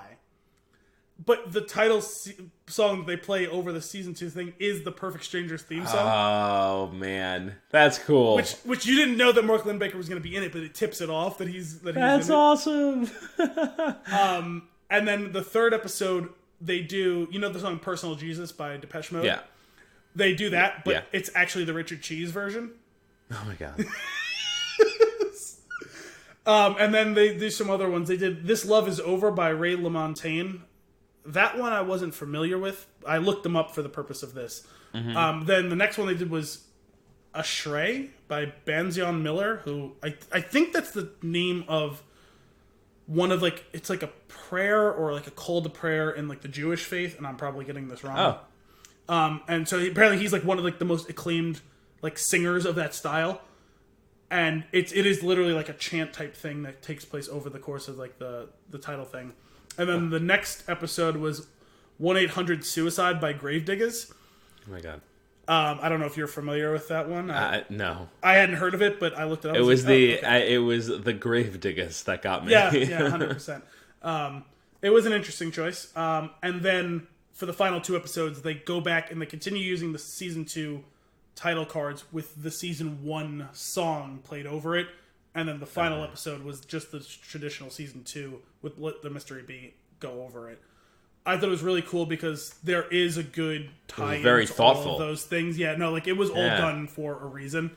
I like that. Yeah, it was really cool. But it's a show about existential dread and how we handle these things in our life that are terrible. And you, again, like I said, it's really driving home the point of the universality of these problems. Even doing the fish out of water thing of putting it into this surreal, heightened circumstance. And then the final thing I'll let you off on, which I found very interesting. If you look at IMDb, the thing was written differently. But when you look on HBO, and I think it's at the official tag somewhere, the synopsis when I went to play the final episode was the series finale. Nothing is answered. Everything is answered, and then it ends. That's the official synopsis for the final episode on HBO. Wow. That's really funny. So what I'm getting out of this, which I think is interesting, is as you were watching through, it's 3 seasons. Yes. As you were going through it, you would check in periodically, and you didn't you felt kind of good, but you didn't know exactly where you were going to stand coming out of it. And I think I'm hearing is that this is a really long movie, and you needed the whole picture to make that decision. And I think that's okay for an HBO style show that's only going to be 3 seasons. I think that's actually fine. Yeah. But that is interesting though. Like it was fun to watch you go up and down and be like, it's good. I don't know if it's for everyone. Like, I think you like this. I think you might be like, I'm definitely going to finish it. And then to go, you should watch this. Yeah. By the end. I will say, it's funny because the reason it had re-piqued my interest I remember when the show was first coming out. I was interested and I just didn't get a chance to get to it. And then I had heard some complaints, and I think they largely paralleled the ones that I myself went through in that first season. I was like, I guess it was a good thing I didn't watch it. And then I didn't hear much about it in the 2nd season, and then I heard a little bit about it in the 3rd season, and then I heard almost unanimous adoration for the finale. Mm-hmm. I don't completely agree. I liked the finale. I thought it was good. But I think, and it's tough for me to talk around the specifics in this case, but like they said, everything is answered and nothing is answered. And that, as paradoxical as that is fair. We needed, or at least I needed, a couple more answers about a few specific things. This didn't have to be everything. But there was a couple of specific things that either I felt weren't answered sufficiently or weren't answered in the way that I wanted them to be. Okay. Like I just expected at that point there to be more. And there was plenty of instances during the course of it where they chose, and it was obvious that it was a choice to not fully explain what was going on at the time, just to let you, like, to leave it ambiguous for you to try and interpret it the way you want to. And I'm good with that sort of thing. But there was just a couple of crucial elements that I would have liked something more concrete on. Gotcha. You know what I mean? Yeah. And I think they kind of acknowledged it. I watched after it, there was like a 5-minute, like, or it might have been even a little longer, like, post, like, show featurette about it. Like, from... The show was run by Damon Lindelof, who people know from Lost. He worked with J.J. Abrams in that. And Tom Perrotta, who wrote the book that the first season was based on. Which I didn't actually realize when I started watching the show that it was based on. And it became pretty obvious knowing that, looking back. Oh, yeah, no, they clearly went into new territory in season 2 and 3. I never read the book. I don't know anything about it, but it became pretty obvious that they chose. That was why that some of those pivots happened the way they did, which I'm fine with. Maybe if I had read the books, it would have pissed me off. I don't know. But the guy who wrote it was involved in the show from start to finish. co-wrote a bunch of the scripts. He was an executive producer. You know what I mean? Like, that's cool. So I like that. It had his kind of blessing, which was like a little seal of approval. Yeah. But it seemed like they really teed a lot of things up to be more at the end. And some of those not enough payoff. Some of those things didn't have enough payoff, and some of them it was pretty obvious how they chose to change the direction of where it was going, which I'm okay with. I found the finale to be very good. I found the show overall to be very good, but it just missed the mark of where it could have been like transcendent for me. Gotcha. That's fair. I mean, at the end of the day, could you give it a score out of 10? I'd probably go 8. That's great for the totality of the show. Absolutely. There's something that I want to talk about in a lot more depth, or certain things, but I can't talk about it. So without it'll be going heavily into spoilers. So after I watch it, we'll do it as like a bookend of an episode. It'll be like a post-credits thing. Yeah, I guess we can do it. Because our post-credits leftovers. It's basically my favorite episodes I can't talk about. Like, at all. Gotcha. Okay. Which season? What season was it in? Seasons 2 and 3. Because it's the third. It's like a theme? The third, yeah. Well, they all have something in common that I can't discuss. It's either the second, or they started to blur a little bit to me. Either the second or third to last episode. The audacity of what they get into, and just the way they handled the episode start to finish was incredible to me. But I literally can't talk about any of it at all. There's no way around it. No, it's not. It would be to spoil like the very nature of the show. That's fair. I appreciate you not doing that. Awesome. I'm actually. You have me excited to watch it. I started watching. I'll have to see like how gauge Kim's interest in it. And maybe it is something that I watch on my own, but she'll probably want to watch it with me. The funny thing is, in our next episode, I'm going to give your review. I already finished Neon Genesis Evangelion. So it's funny because that's just for me. That's going to definitely be just for you. Okay, got it. But I not having a ton of foreknowledge of either of those shows, the fact that I watched the two of them back to back, it's funny how the universe speaks to you sometimes. Because before our conversation about the message board thing happened, I already had a intro for myself for this episode, and it was going to be that I got myself lost down a rabbit hole of existential dread. Because I watched those two shows back to back, and then I watched the movie Burning, which we had discussed. Oh, you watched that? Yes. And I watched those things back to back, and I'm just like, damn, dude. I am like lost in all of this, and I didn't even realize that all these things were going to be about the same thing, kind of. Like, I had no knowledge. That's amazing. Like at the end of each one, I was like, oh wow, like there's a lot of similarities to like the big picture stuff. You know what I mean? Mm-hmm. Like the core value of what these things are about, stripping beyond the specifics of plot and detail and all that. For clarity, Burning, that's the Steven Yeun. Yes, Burning is the Steven Yeun movie. It's a Korean movie. Gratefully, it's on Netflix and it has subtitles. Was it good or was it a mud pie? It was good. And there's two. It was good. It wasn't quite what I expected. Okay. I don't want to say too much and spoil it. It was good. Yeah. You should watch it. Oh, I'll watch that for sure. It's on Netflix, so it's easy. Nice. We can do it for an episode. So accessible. Bless you, Netflix. But the problem was after the debacle that was A Quiet Place for me personally. I started watching A very quiet place. Yeah.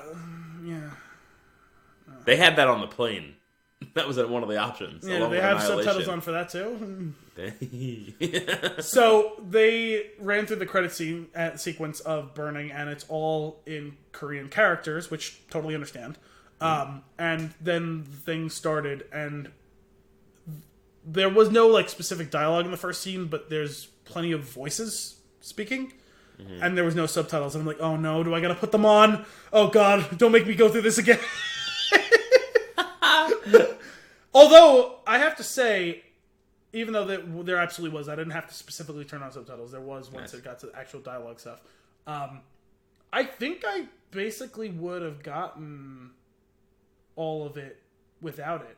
It just would have been really very visual, like visual storytelling would have gotten you there, or visual and tone, body language. Yeah, that's cool. Yeah, tone of voice and body language. It's well acted. It's really concerned. The majority of it concerns itself with 3 people.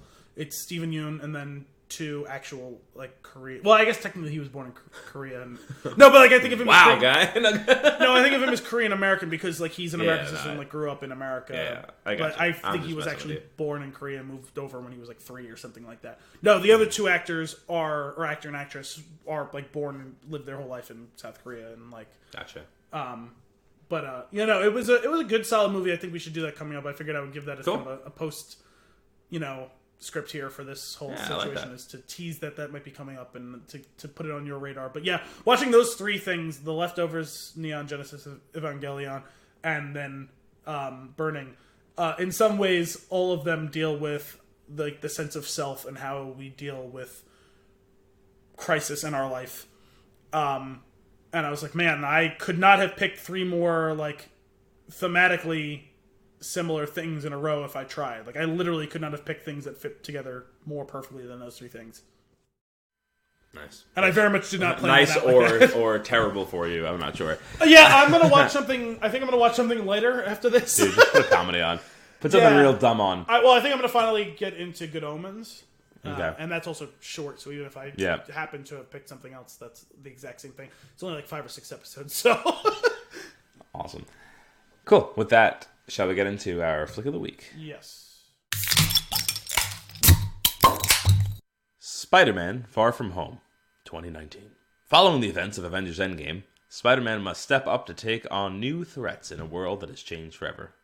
That's your IMDb synopsis. Pretty vague, but accurate. Here's what this is a pre-spoilers warning. Chunky. Is that we're going to talk pre-spoilers for a bit, but I can't guarantee anything about Endgame. Yeah, no, we have to leave ourselves guys, if you haven't seen Endgame, there's going to be spoilers for it because you can't have this movie without Endgame. It's though it's and you know what? That's our PSA is you don't act like don't go see this first. Yeah. That would suck. It's funny because originally they had kind of said that Endgame was going to be the end of Phase 3, but instead this is the technical end of Phase 3.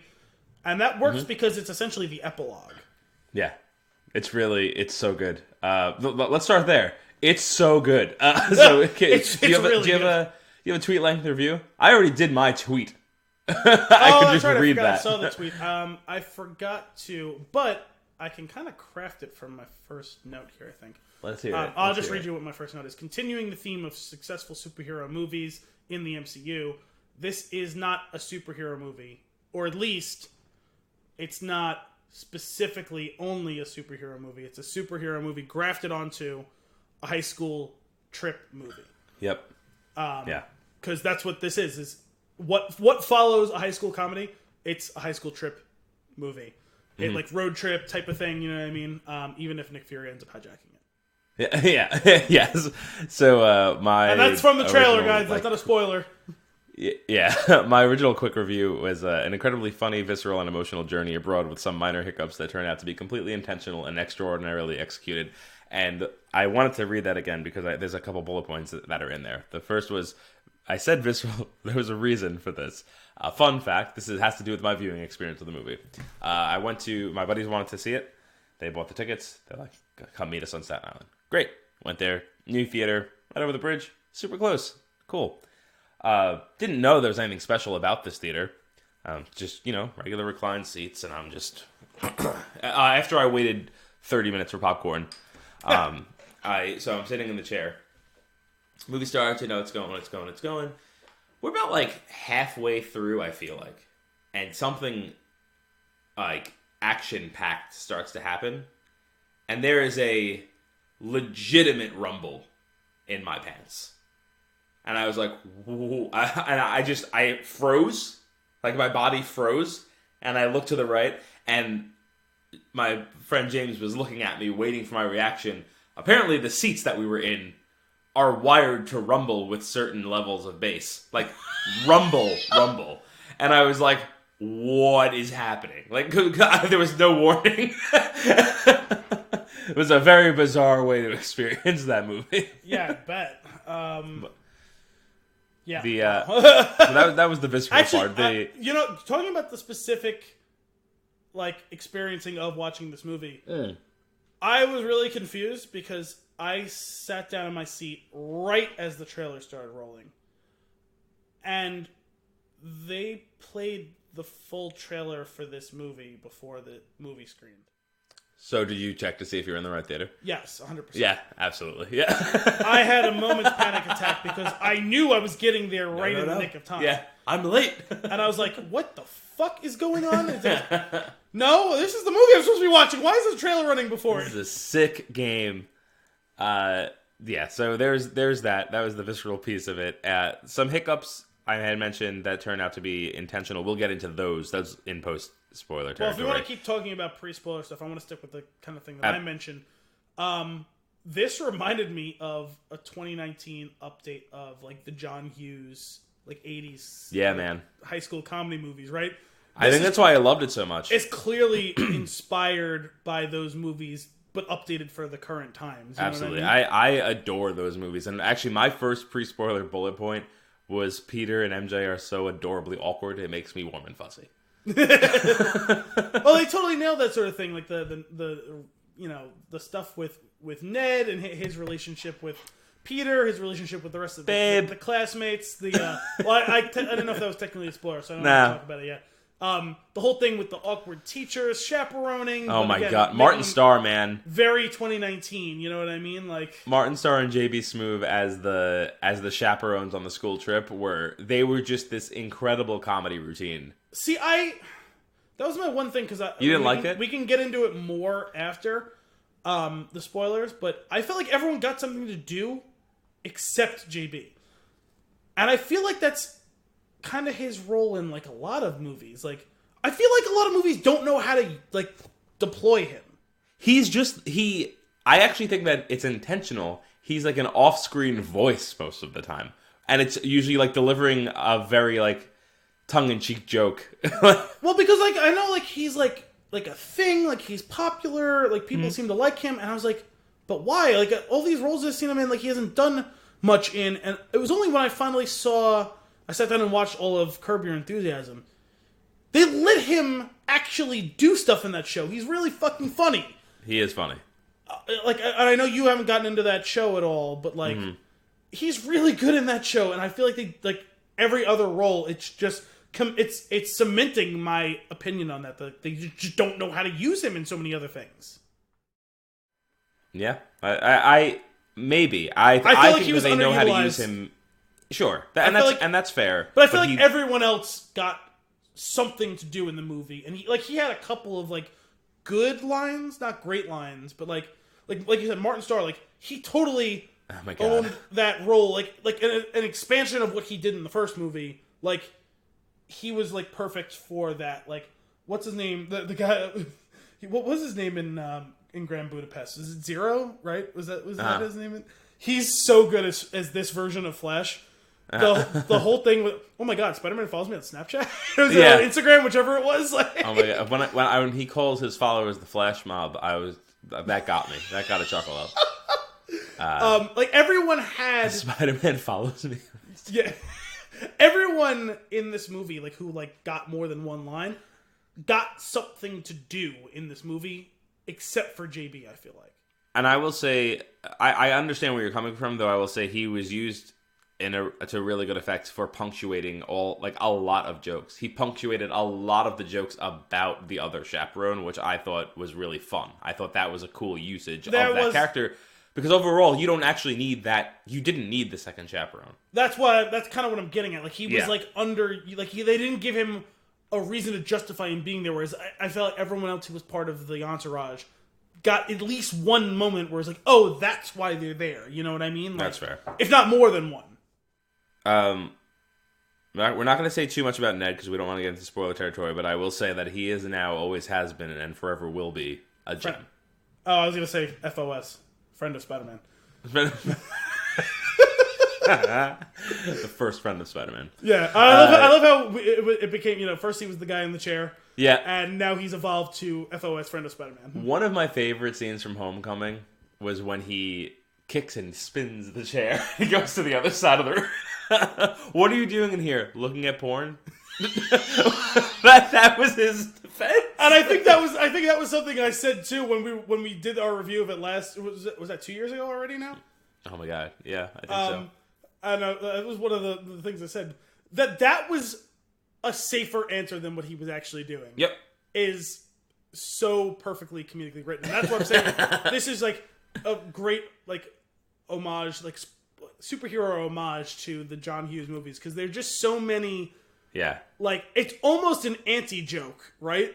Mm-hmm. And it's so funny in its own right, and that's really clever, dialogue, script writing. And there's a lot of that in these two movies. John Watts, I think that he isn't great framing some of the big action set pieces. Yeah, but he totally nails the minute-to-minute relationship of these kids and the people who are in these kids' orbits. In the standpoint of Happy Hogan or Tony Stark in the first one, or in Aunt May in this one, or the chaperones, whatever.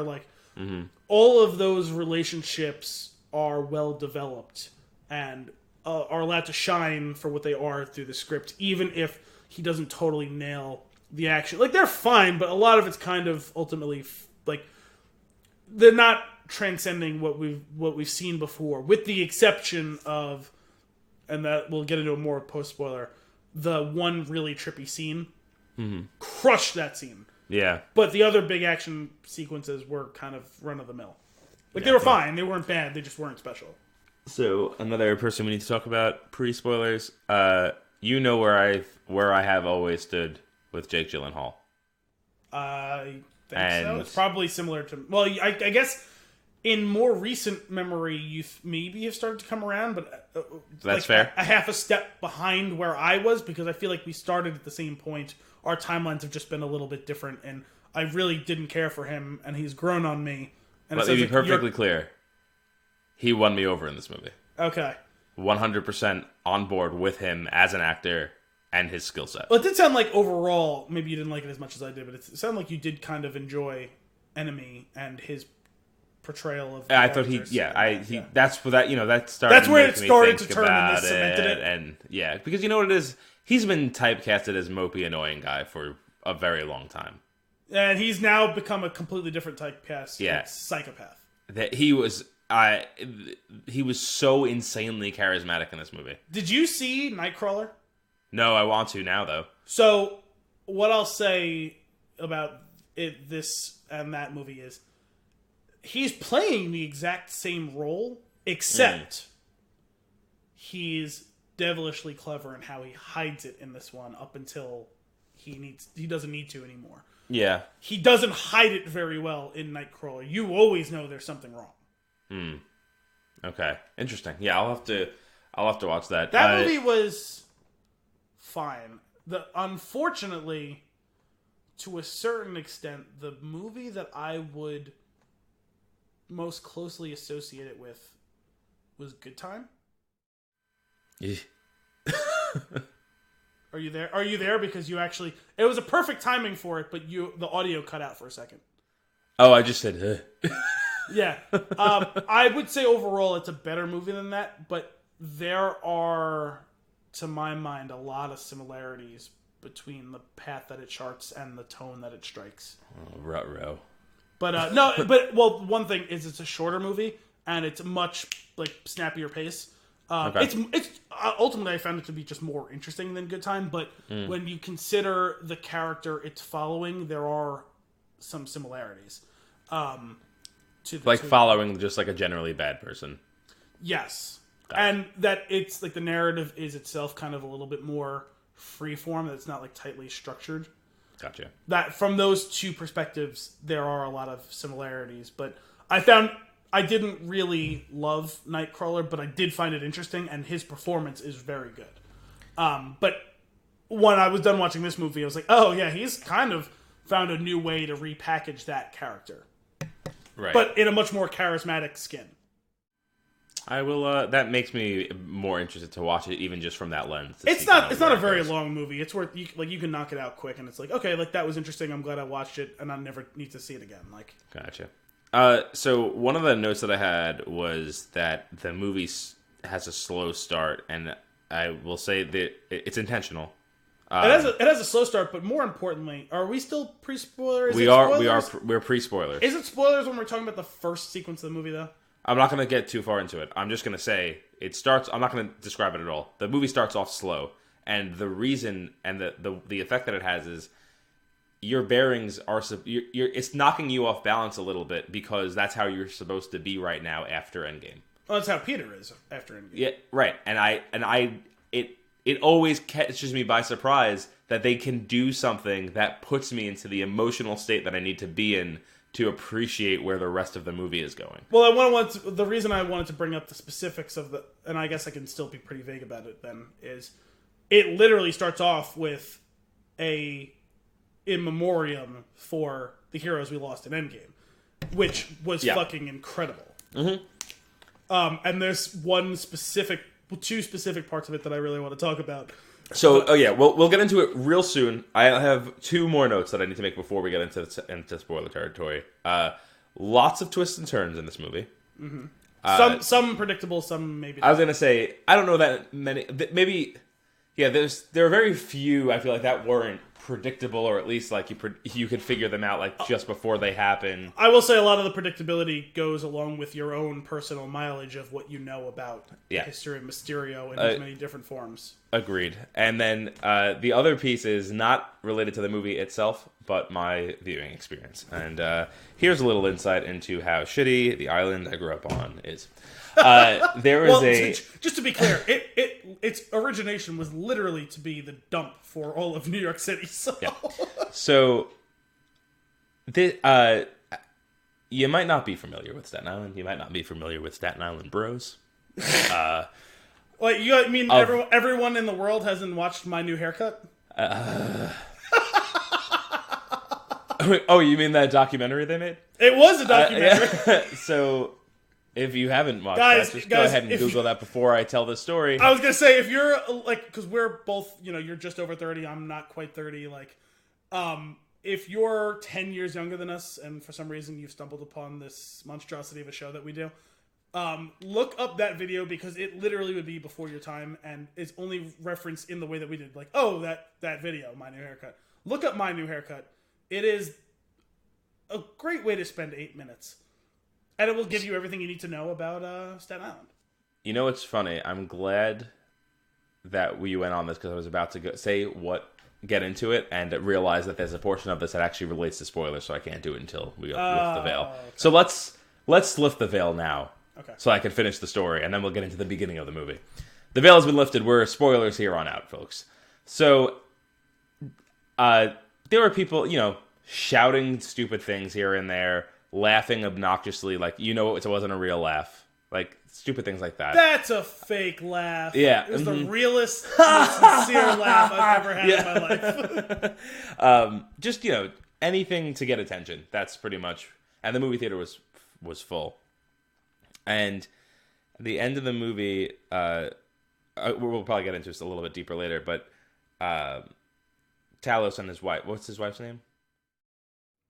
Oh shit! It was can't remember what something with her an name. S. But the two of them, the Kree, right? Are they Kree or no, is they're it the Skrulls? Those two Skrulls are there, and it's a great scene. And at the end of it, credits roll, and then you hear this just douchebag, who I'm pretty sure had his friend set him up so that he could tell this joke so that should just end him. But Soren. So, how could we forget? It's very close to other things. So, one of his buddies goes, "Who's that?" Oh, he said, "Those two guys are, they're from that shitty one with the chick that no one cared about." That's how he described Captain Marvel. Of course I was like, fuck. Like, we were this close to this experience being okay, and you just ruined it. You ruined it. Like, I was right. I shouldn't have come. Like, like, what is this person exists? Like, you can dislike something. Yeah. But they're telling this guy is just themselves a misogynistic asshole, and it was really it got right under my skin. And like as we're walking out, filled with natives, I was like, "Fuck this island!" It bothered me so much. Anyway, it was just I had to share that with you. Watch the haircut thing, and it's accurate. Once again, it's my new haircut, and I mean, like, there's some definitely really legitimately funny stuff from that video. It's mostly bad though. So let's get into the beginning of the movie. Go on. Well, no. You know what? We're here. Let's do post credits. Okay. That I'm so glad they did that one. Yeah. For a couple of reasons. I thought I was the only one. I was like, man, is it just like a John Watts thing? Because this Fury is like the butt of all the jokes.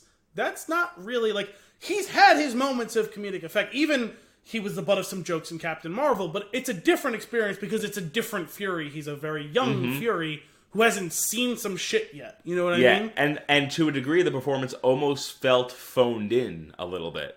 I wouldn't say phoned in, but it definitely looked like he was doing a distinctly different... Like, it looked like he was just like, oh, I'm just going to go have some fun and, like, fuck off. You know what I mean? When you like, find out why... Good on you, man, pulling that off. Like that is one of the most excellent long cons in a movie. Yes. Like, totally different circumstance, but as good as a long con as I've seen since, like, The Usual Suspects. Yeah.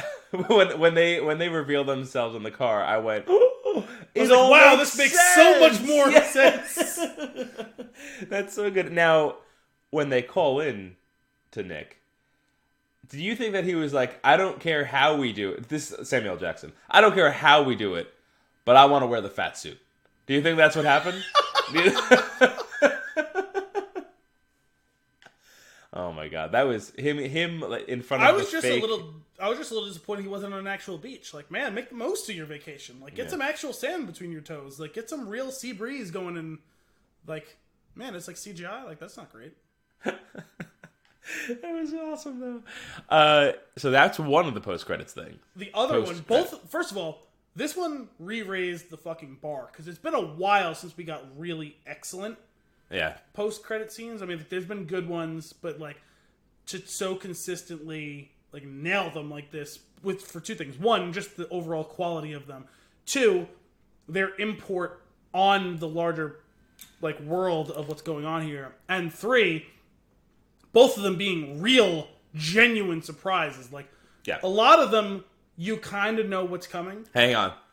3 genuine surprises post-credits, but yes, 2 scenes. We can say 1 and 2, because Maria Hill was one of the... Okay, 4 then.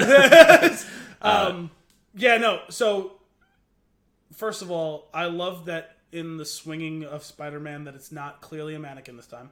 Yep. Holding wind is going in the... which you gotta think that's why they did it.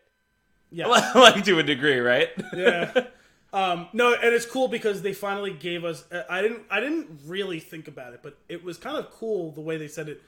That John Watts said that Spider-Man had to earn... This Spider-Man had to earn getting the swing through Manhattan. Mm-hmm. I think was kind of a cool touch, and like that this was how it does, like the final sequence and then the post credit, which will follow up to it. Getting the reveal this soon of Peter Parker being who Spider-Man is, which technically we never even got through 3 movies of it in the original one, through 2 movies of the one that we should all probably forget about. Never really got to that point, even though it's become a storyline in a lot of Marvel storylines and the comics themselves. To have it happen like that in a mid-credits so young. Thing, so soon, so young. Yeah, like you said, he's not an adult yet. He's still in high school. Yeah. And for it to be done that way, like, fucking, like, you know what that reminded me of? It was one of my favorite things to do. I had a weird talent for it. In Halo, when you stick someone from the grave. Oh, yeah. That's what this was. Absolutely. And it was a great way to show, because there is unaccounted time in that final sequence. From the grave. Yes. There was time that was unaccounted for with Beck, right, in that final sequence. Mm-hmm. That was really fucking cool. Like, oh, that's what he was doing there? Like, and then the fact that they were like, you know what? Fuck all of this. He's coming back and playing J. Jonah Jameson. Because he is J. Jonah Jameson. There's no else. other acceptable alternative. Like, nope. 30 years from now, if they're doing a Spider-Man, I understand how it won't be him anymore. But no, it will be. It'll be J.K. Simmons' voice. They will have reconstructed it because they can do that by this time. From the grave. Yeah. That is there. I will accept no other one. And furthermore, just to burnish the reputation of this, 2019. That is who J. Jonah Jameson is now. He is an Alex Jones clone. Yeah. As much as I fucking hate that guy, it's perfect. Perfect. It's perfect. J. Jonah Jameson being 2019, being Alex Jones instead of being the funky newsman who I guess maybe kind of wrote like halfway between like the Daily News and the Inquirer, because that's not really like a thing anymore. Like that today is who that character is. Yep. That's fucking perfect. It was when that there was applause for that when it was him. Blown away by that. I will say, fully expected them to. I'm glad we got because it was so much better than this. Fully expected to wait a really long time for the credits to roll and old Captain America to say patience. I really thought that's where we were going to go. Especially when you could, it would have been perfect, especially when you consider the last time we talked about this, when I told you my sister needed to go to the bathroom. No, there's one more. And then that's what it was. Like, she was laughing and also mad, full of rage as she sprinted out to go to the bathroom. Might have peed. Like, it's might have peed unclear. Oh, man. So good. I like that we started with the end. Yes. I have a note here. Well, that's actually funny because my first note was Talos and Fat Nick, but my second note was I was right, and about Peter becoming this more like kind of ushering in the new wave, becoming the lead on the planet. Well, it certainly was how they were positioning him, and I mean that was the whole thing: is who's going to answer the call, who's going to carry the mantle, and he made the most sense from a thematic standpoint, and now they gave him a literal plot standpoint. You are in charge of what Stark has left. Yep. Even though he's died, he's still the hero. Oh my god. Even dead, I'm the hero. That joke landed so well that the laughter kept going that you couldn't hear the next line. Like that was well done. That is so, like, you are so in touch with what you're doing with this MCU, like, and you understand the characters so well. I mean, it's as good a time as any to like, kudos to Kevin Feige. He has done an incredible job as the overlord of all of this stuff, because he's the one that this all goes through. You know what I mean? He's the one who sets this vision, and they all come back to, and he, you know what I mean? Like, he's got his hands in all of this. He's really done an incredible job of, even where they fucked up the continuity slightly from, like, a time perspective, they nail so many other things that it's like, you can allow, because that was, like, the first real break of continuity, right, was in Homecoming, the timeline's off with the prologue of that movie. Mm-hmm. It's okay, because there are so many other things that they get right. Yep. You could totally look over it. So the opening with the In Memoriam.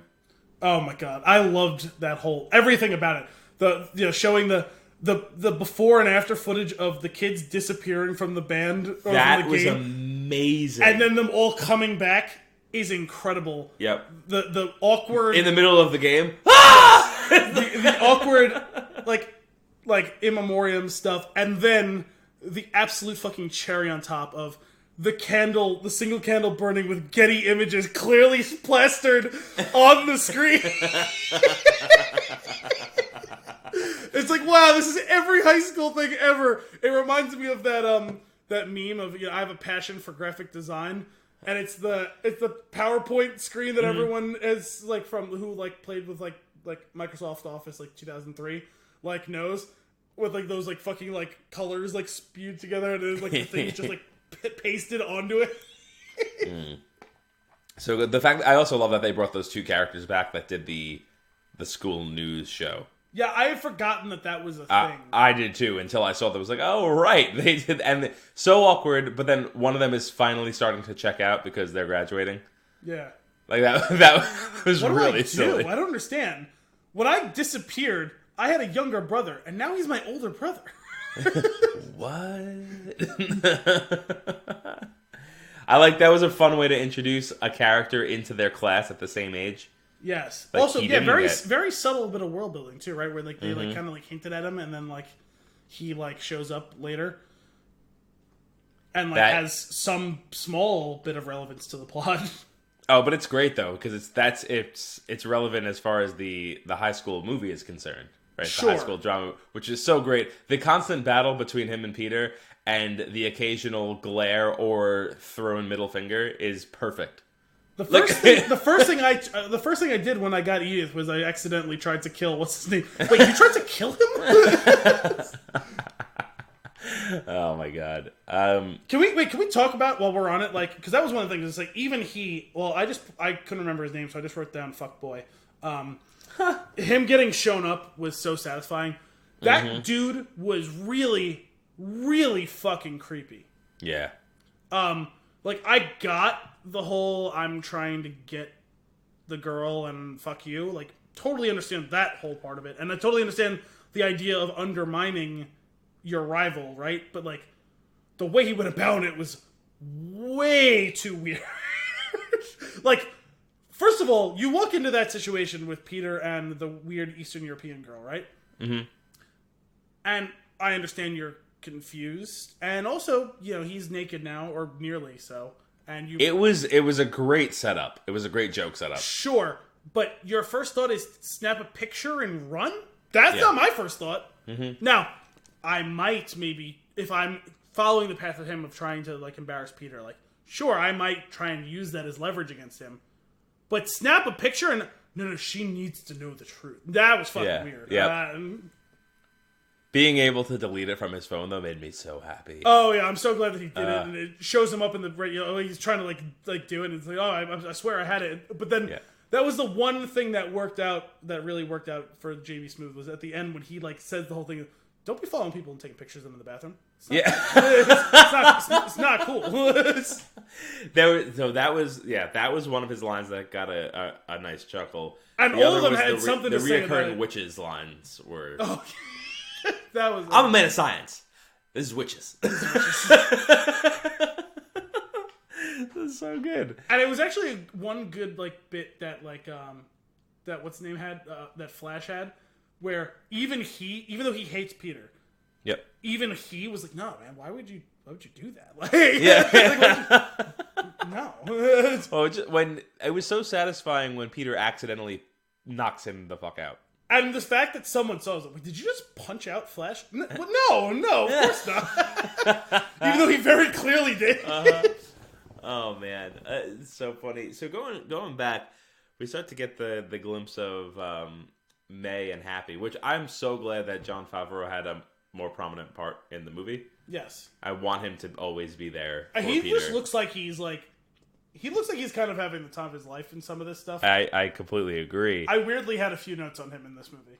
So that relationship between him and May juxtaposed with Peter and MJ, it's like some feelings and interactions like traverse time and space. Like they're different age groups, different life experiences, both groups equally awkward about the same exact thing. Yes. And I thought that was so sweet. I think it's funny how long they played it up, considering the audience, immediately knows what's going on. Oh, absolutely. And it still takes him until the very final scene of the movie to be like, guys, we need to talk about this.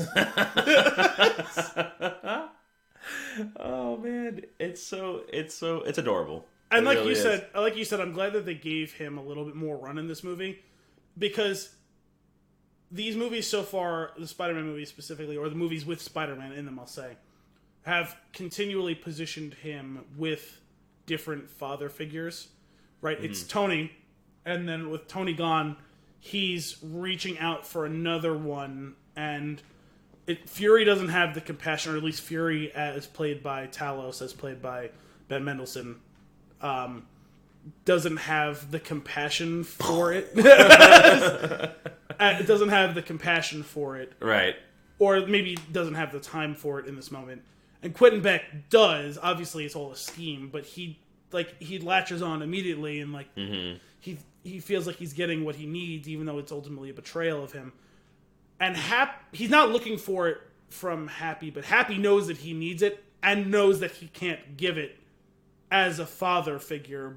Yeah. But as kind of like an awkward uncle, awkward uncle, and in some scenes they have a very brotherly relationship of their shared loss of Tony and their love of him, and like bonding over him not being there. Like that was it's 5 minutes, but like they were on the same level, and it's so beautiful. It's one of my favorite scenes in the movie, is on the jet. Yeah.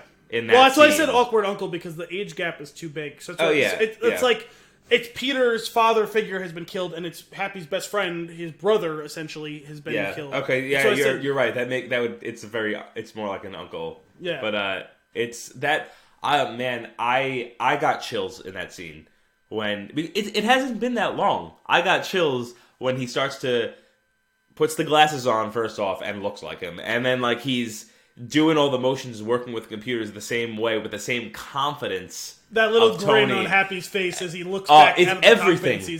It's the best scene in the movie, is that grin. It was very strong. Although the best line, or at least the best line delivery in the whole movie, was him as well. When he throws the shield, he goes, "How does Cap? Oh my god! How does Cap do that?" It was so good. Oh my god! She grabs the mace, and someone grabs like a spear, or what? Ned has a line about that, right? I forget what it was. Halberd. Halberd, yeah. It's a halberd. And he's got the shield, and I'm like, oh my god, please throw the shield like Captain America. And he does it, and it's so bad. And it just falls like straight down. Oh my god, how does he do it? That's so good. Ned getting tranked. And Ned gets tranked by Nick Fury, and then calling that back later. Oh no, don't even worry about it. That's probably the coolest thing that'll ever happen to me. Oh man, that Ned, what was? Hang on, I have it here. Again, there's another Betty. There's another classic like anti-joke like setup where it's like oh, he's so dead set on this, like he's gonna keep like hammering it home. He's gonna shame him over it, and then immediately is the one who falls into that whole situation. So good. It's such perfect like high school comedy writing, like. Mm-hmm. And that's with the high school romantic comedy, every character has some sort of love interest. They get there and they fall apart. They switch. They're fighting over that. Like it really was. It was like Spider-Man by John Hughes. Like it was awesome. I really enjoyed it. Oh my goodness, so silly. But the Babe thing. Babe, my god! Like, first of all, like as soon as he grabbed her hand, or she grabbed it, I can't remember whose hand was on top.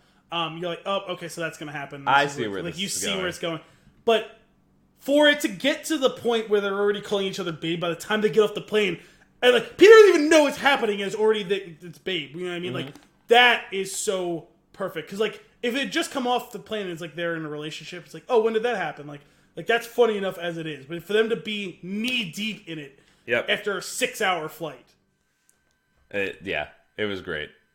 It's like so accelerated, but made it so funny. And when they're in the Ferris wheel, and is that Spider-Man? No, it's somebody else. What's his name? Night Monkey. Like, what? Are you kidding? It's so silly. And it's great too when she screams "Night Monkey." Yeah. What?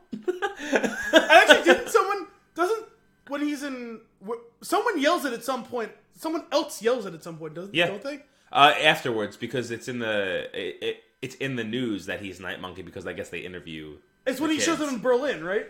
Yeah, I think so. So he goes, Night Monkey! Yeah. Oh, man. I had so much fun with this movie. MJ, I've got something to tell you. You're Spider-Man. What? No. What? Actually, let's talk about MJ for a minute. Sure. Because I really liked how they changed. Well, I don't want to say change. They started to tweak this to allow the character to be a character, to be a real. They allowed MJ to be a real person, right? Because she was like a caricature in the first movie. Yeah. And they continue on with that whole this like steely facade, the I don't care, like nihilist type of thing. You know what I mean? Which it's fine. Like everyone knew someone like that in high school, and like that's totally fine. But the only way that works is it in extended screen time is when you show it for the facade that it is, because they didn't have enough time for that to be the case in the first movie. They cleared it as her defense mechanism, as her way of coping with awkward and anxious situations. Exactly. That's almost word for word what I have written down. Oh, really? I say they gradually peel back the layers to show that her and Peter are mirror images of themselves. Layers like an onion? What's that? Layers like an onion? Yes. Not everybody likes onions. No, more like a parfait. Right. So she puts up this facade to the world. Are you okay? Yep, I'm good. She puts up this facade to the world to protect her own vulnerability of like this like steely awkward, like I don't care, like everything. And he hides behind this mantle of responsibility of being a superhero and channeling his own awkwardness through that outlet of being a superhero. But underneath the mask that each of them wear, they're the same person. They're smarter than everyone else in the room. Mm-hmm. Super awkward, and can't let anyone else see that. You know what I mean? Yeah, it's so funny because you start to see it, you understand what the character is like, and then you can start to predict things just before they happen. For example, the broken necklace comes into play, and as soon as the necklace is broken, I'm like, oh, she's gonna love that, which is exactly what she says. I don't think she likes it better that way. And also, I mean, it is even that own scene is layered, right? Because it's like even though she's seen that he's Spider-Man, this is the first time that the two of them are seeing each other unmasked. Yeah. Literally. I understand that she saw him without the mask, but to see what he is, who he is, and what he has to go through, and what he was willing to do for them, and conversely, because remember when he kind of starts to make his move, he says, like, why were you, like, watching me like that? And she goes, oh, obviously because I was trying to figure out Spider-Man. It's like, oh, yeah, that's a lie. Yeah. And now he doesn't know yet, though. To take her own mask off in that same moment, to allow them to see each other for real there, was pretty powerful for the two characters. And honestly, truthfully, as awkward as them kissing was, and it was awkward as shit. Yeah. I still totally bought it 1,000,000 times more than either of the other two Spider-Mans and their respective Gwens and Mary Janes. Yeah. You know what I love about that scene? These two are way more convincing and better 100% than either of those. Because their character, they were. I feel like both characters were written. They have unique spins to some degree, and they were written ground up for each other, rather than like, well, we have to use this caricature of Mary Jane,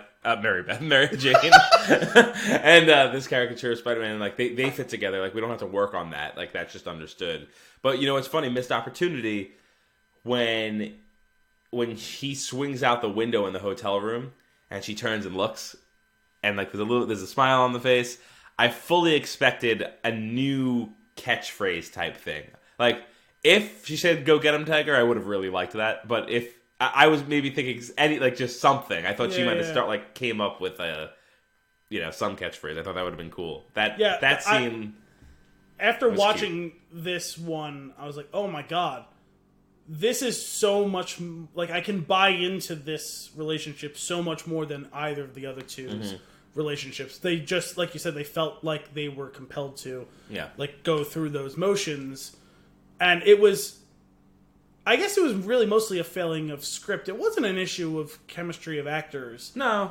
It was a failing of script. These two characters were, like you said, written from the ground up to ultimately be together in some capacity. Yeah. And so when that payoff finally comes, it feels earned. Yep. Yeah. Back to the bridge though, when they're talking, he's like, "No, I'm not." And then when he realized, like, gets in panic mode, and he's like, "Oh shit, okay, actually I am," and we need to go right now. Wait, what? I was only 67% serious. Yeah. Wait, did all of their serious conversations happen on a bridge? Because the end sequence conversation happened at the bridge too. It's, building bridges, making communication work.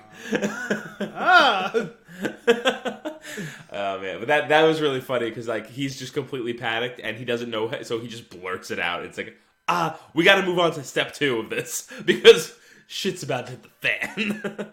That was a situation in which doing the rushed, awkward, cringy thing totally worked within the framework of what was going on, as opposed to the rushed, cringy thing that they did in the reveal of who Quentin Beck and everyone involved with him was.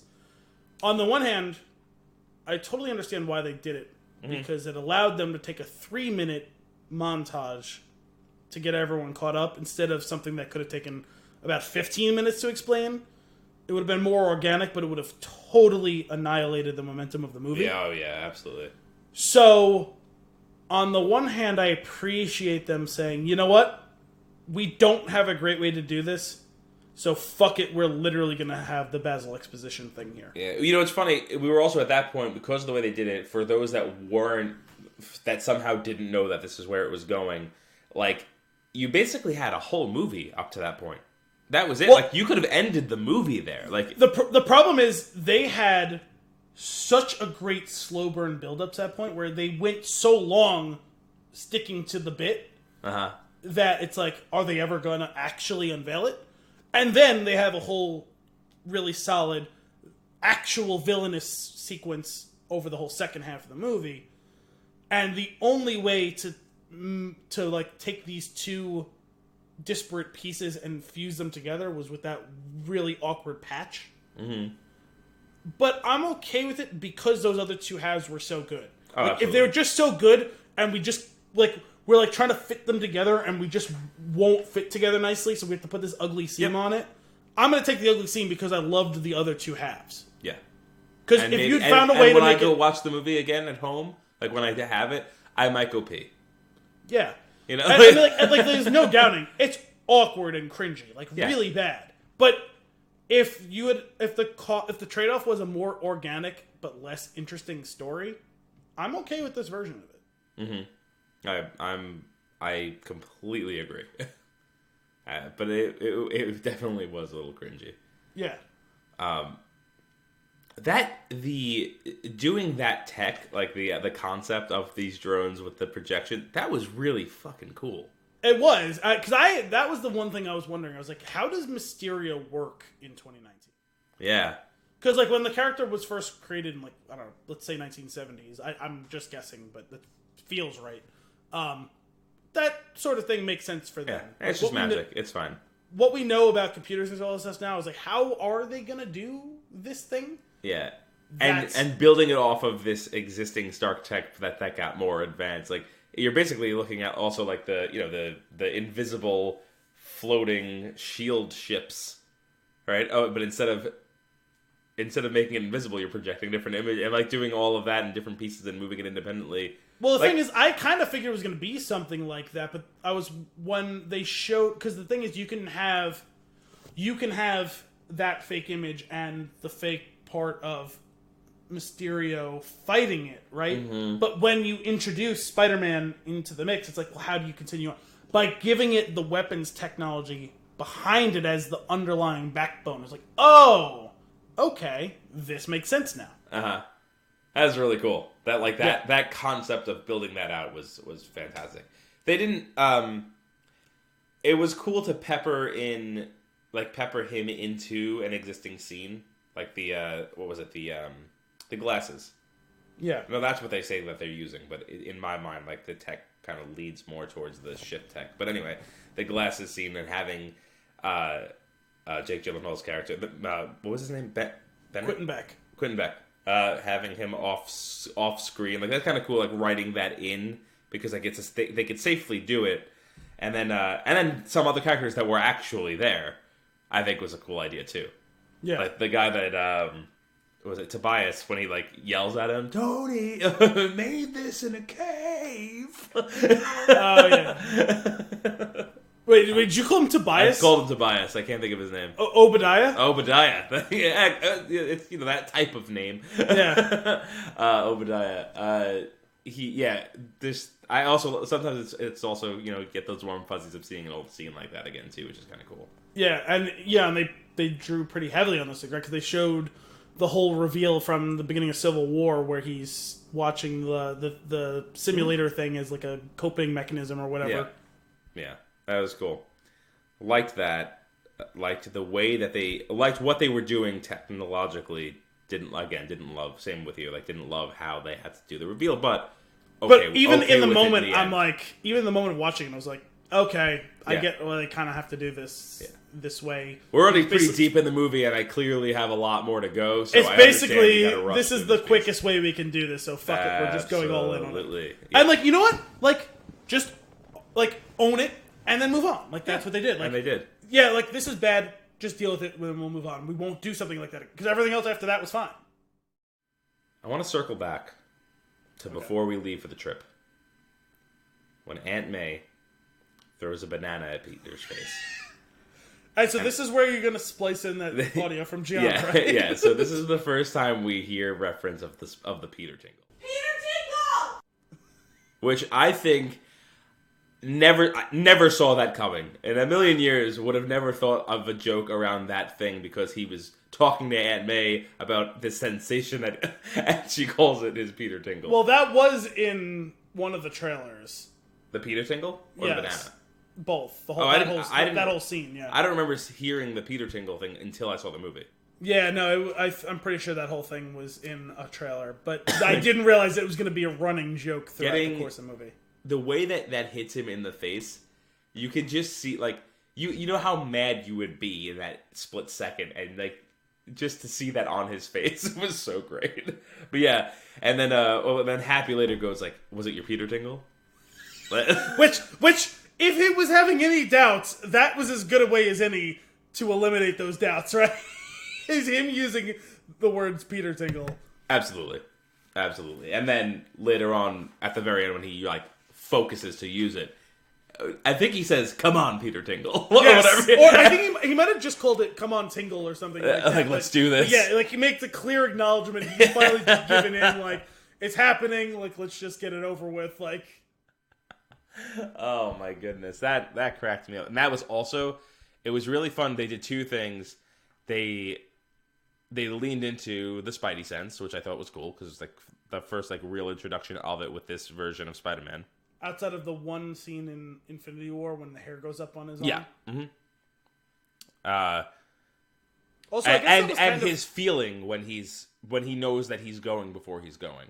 That was kind of, I guess, a nod to Spider-Man 2, where his own emotional trauma destroyed his ability to use his powers. Mm-hmm. Right, where this is, the trauma of going through what he went through in Infinity War and Endgame has put his tingle on the fritz. Yeah.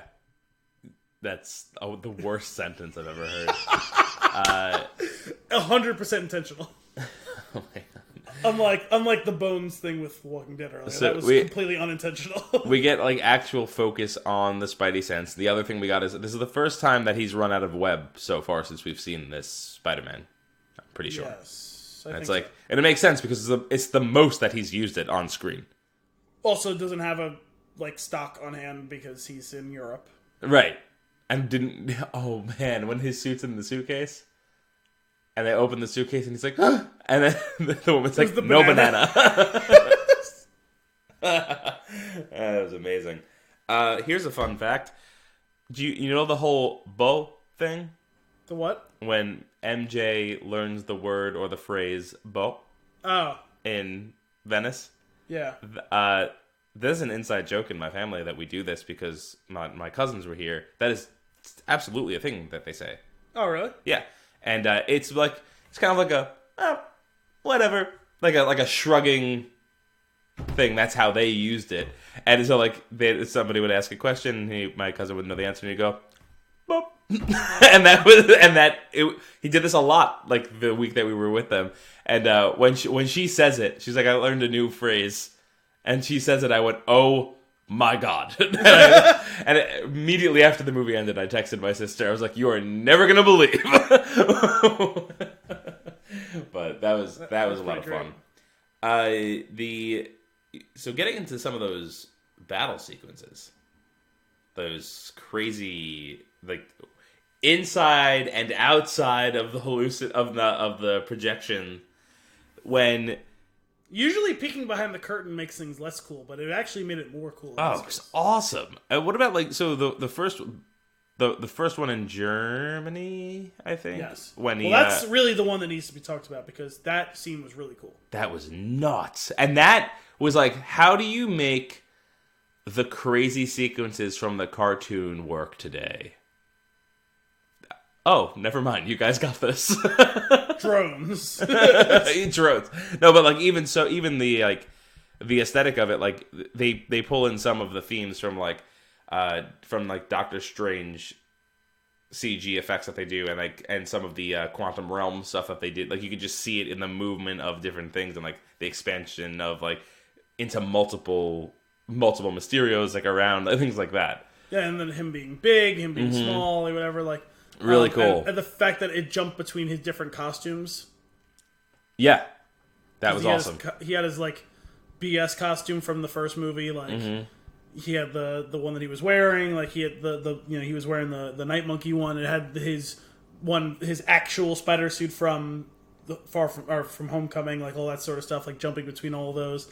Like, the whole idea of, from the beginning, the confusion of what's real and what isn't, and then how it gets put, like, ratcheted up to fucking 1,000,000 of what's real and what isn't, and then throwing this whole thing. Like, he's out in the middle of the sunlight, but he can't see shit because these things are surrounding him. So he's just in this fucking black wasteland of this, as he's getting his ass whooped, and it's like, man, he couldn't possibly see which way is up at this point. You know what I mean? And, you go into the whole thing with, I guess, like, Maria was fake, but Fury was real.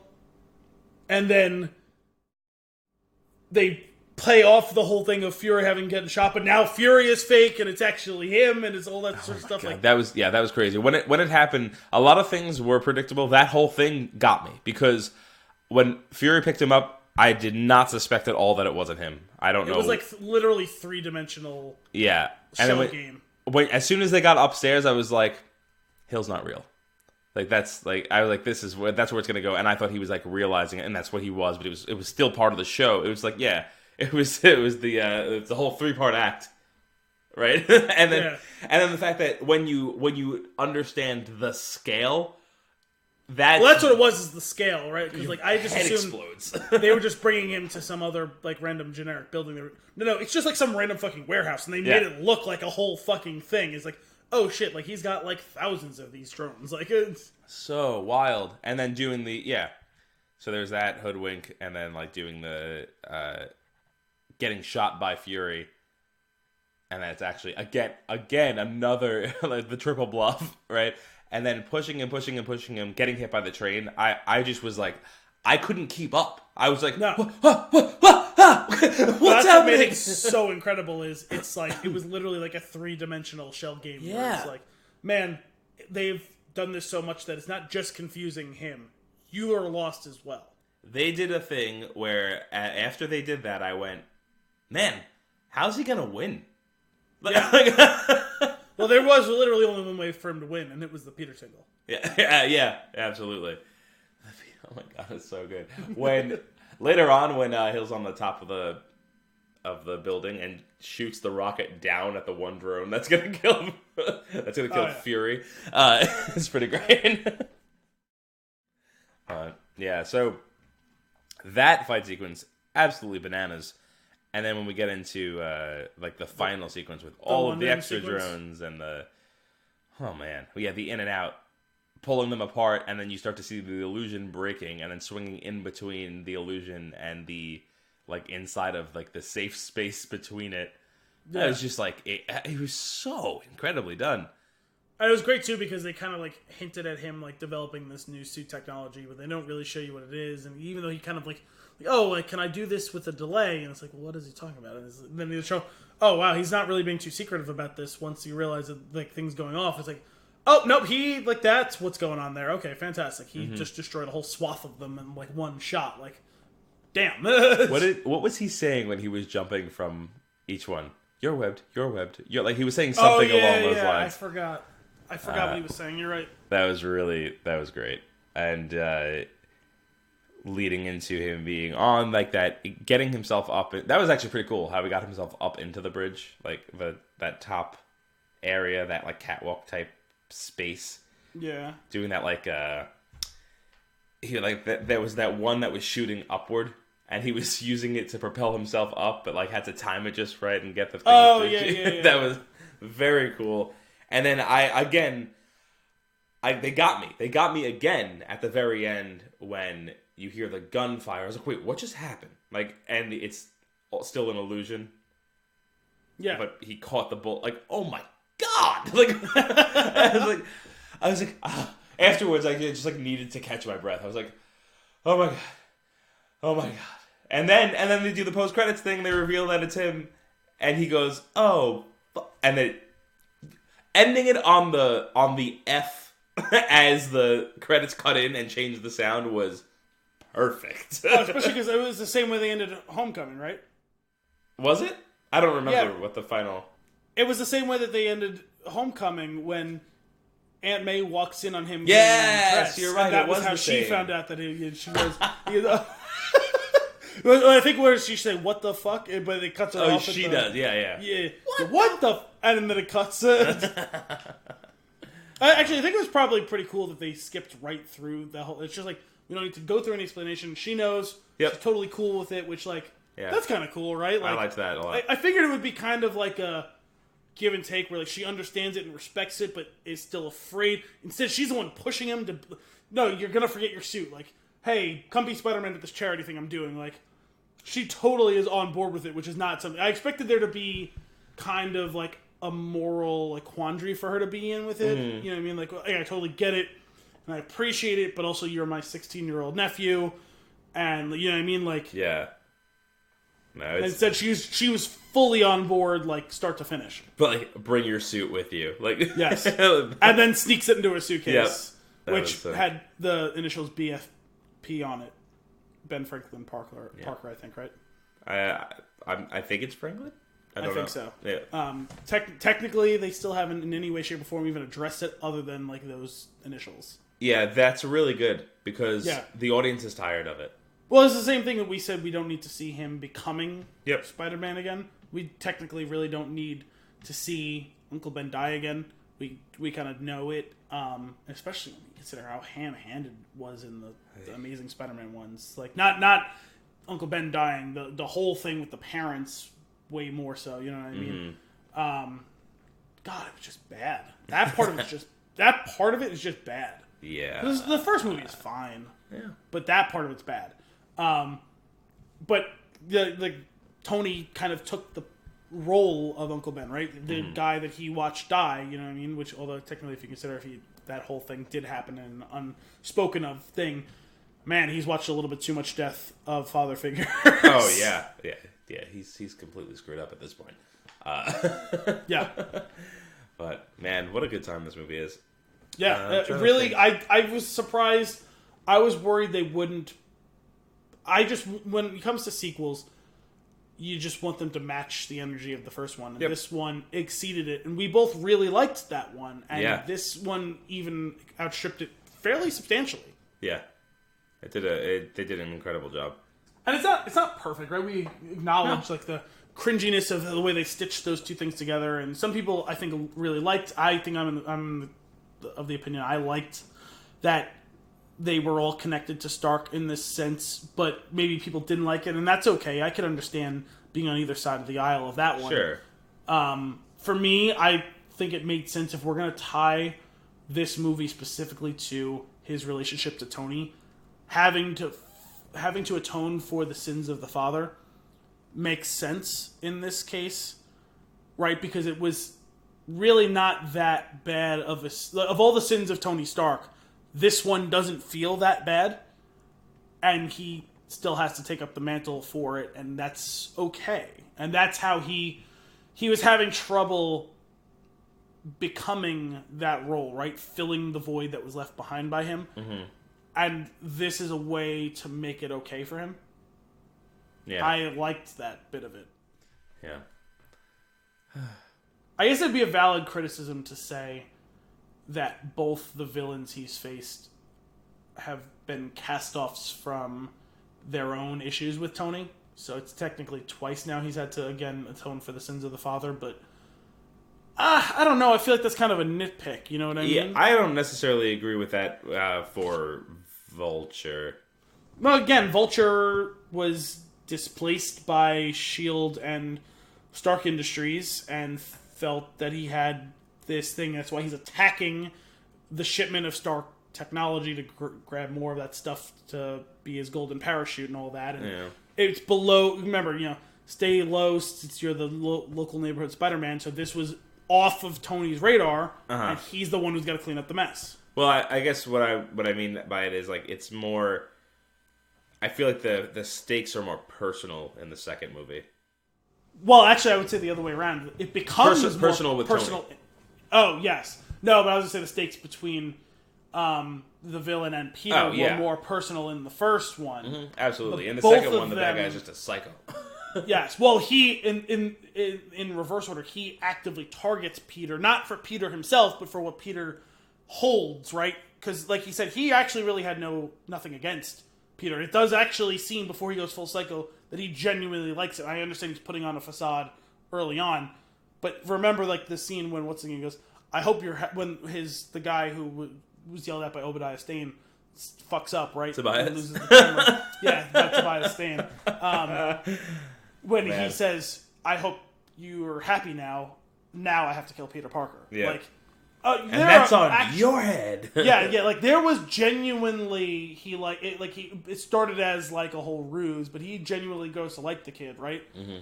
Oh my god! Like he's totally okay with the fact that he's gonna have to kill him, but like he for his own part, like like I'm totally willing to pay this price, but like yeah, sure, perfect world, I wouldn't have killed you. Yeah, I like that guy. I mean? Like when you find out that Peter told him everything that he needed to know, that rips your heart out. Yeah.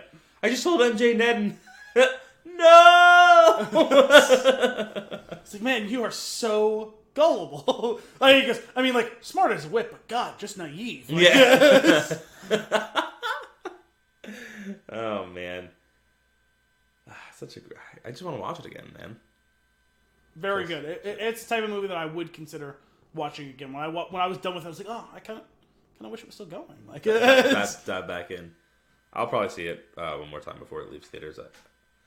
But do you have anything else? I don't think so. I think we covered most of the.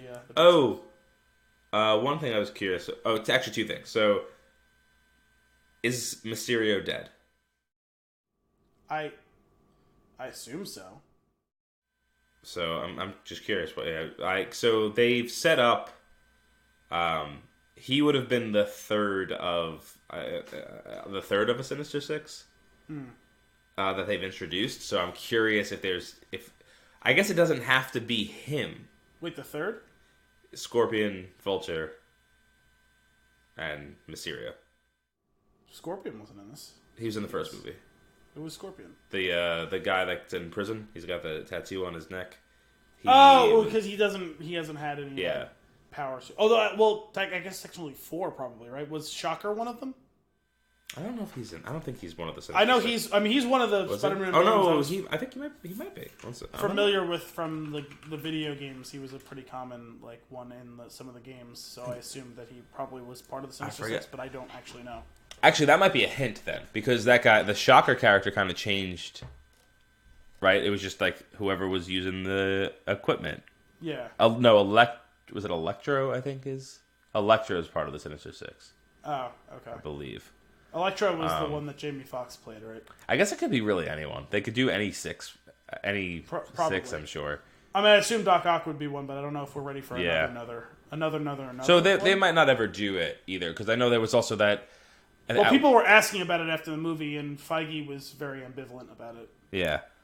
And you know what? If you want to leave it in there as just a nod, that's okay too. Yeah. So I think that's. Well, I know they teased it at the end of. Was it the first Amazing Spider-Man? Was it the first or the second?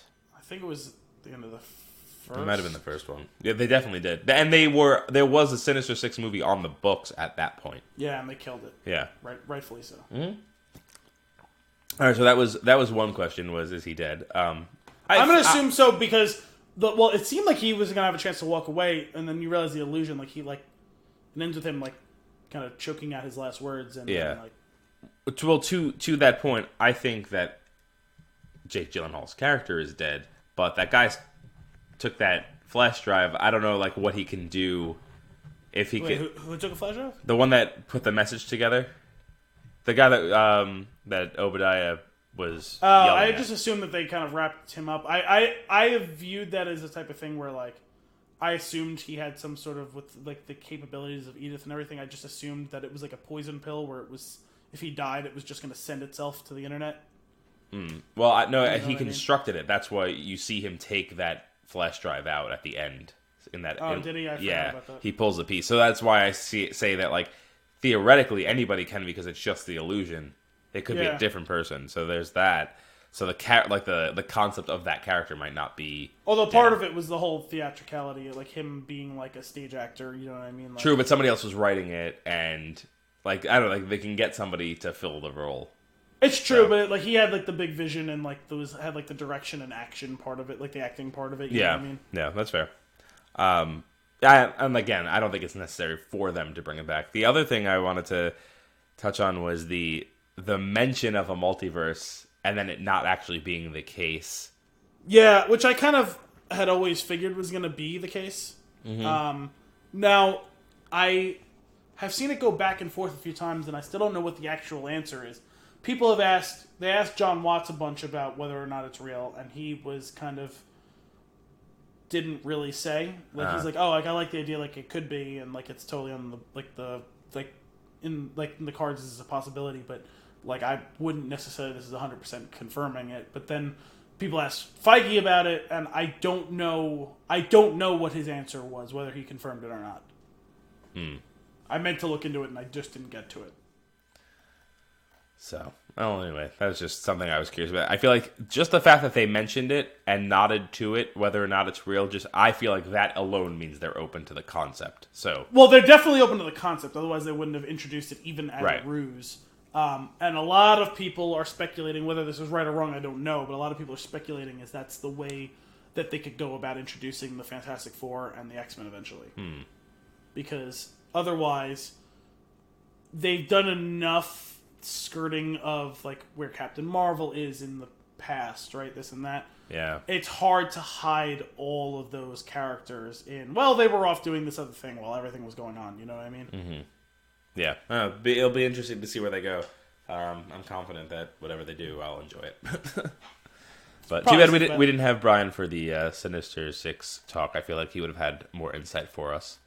Oh, is he a big Sinister Six guy? Yeah, he's just a big Spider-Man fan. But cool. Anything else? No. Awesome. Well, that's it for this week's episode of Flix and the Six. We hope you enjoyed it. As always, if you have a movie for us to review or nuggets for us to discuss, you can send those requests to flixandthesix@spintune.com or tweet us at @thespintune. Tune in next week for more movie and beer goodness. Until then, I'm Anthony Costanzo. And I'm Al Bielsi. Thanks for coming out.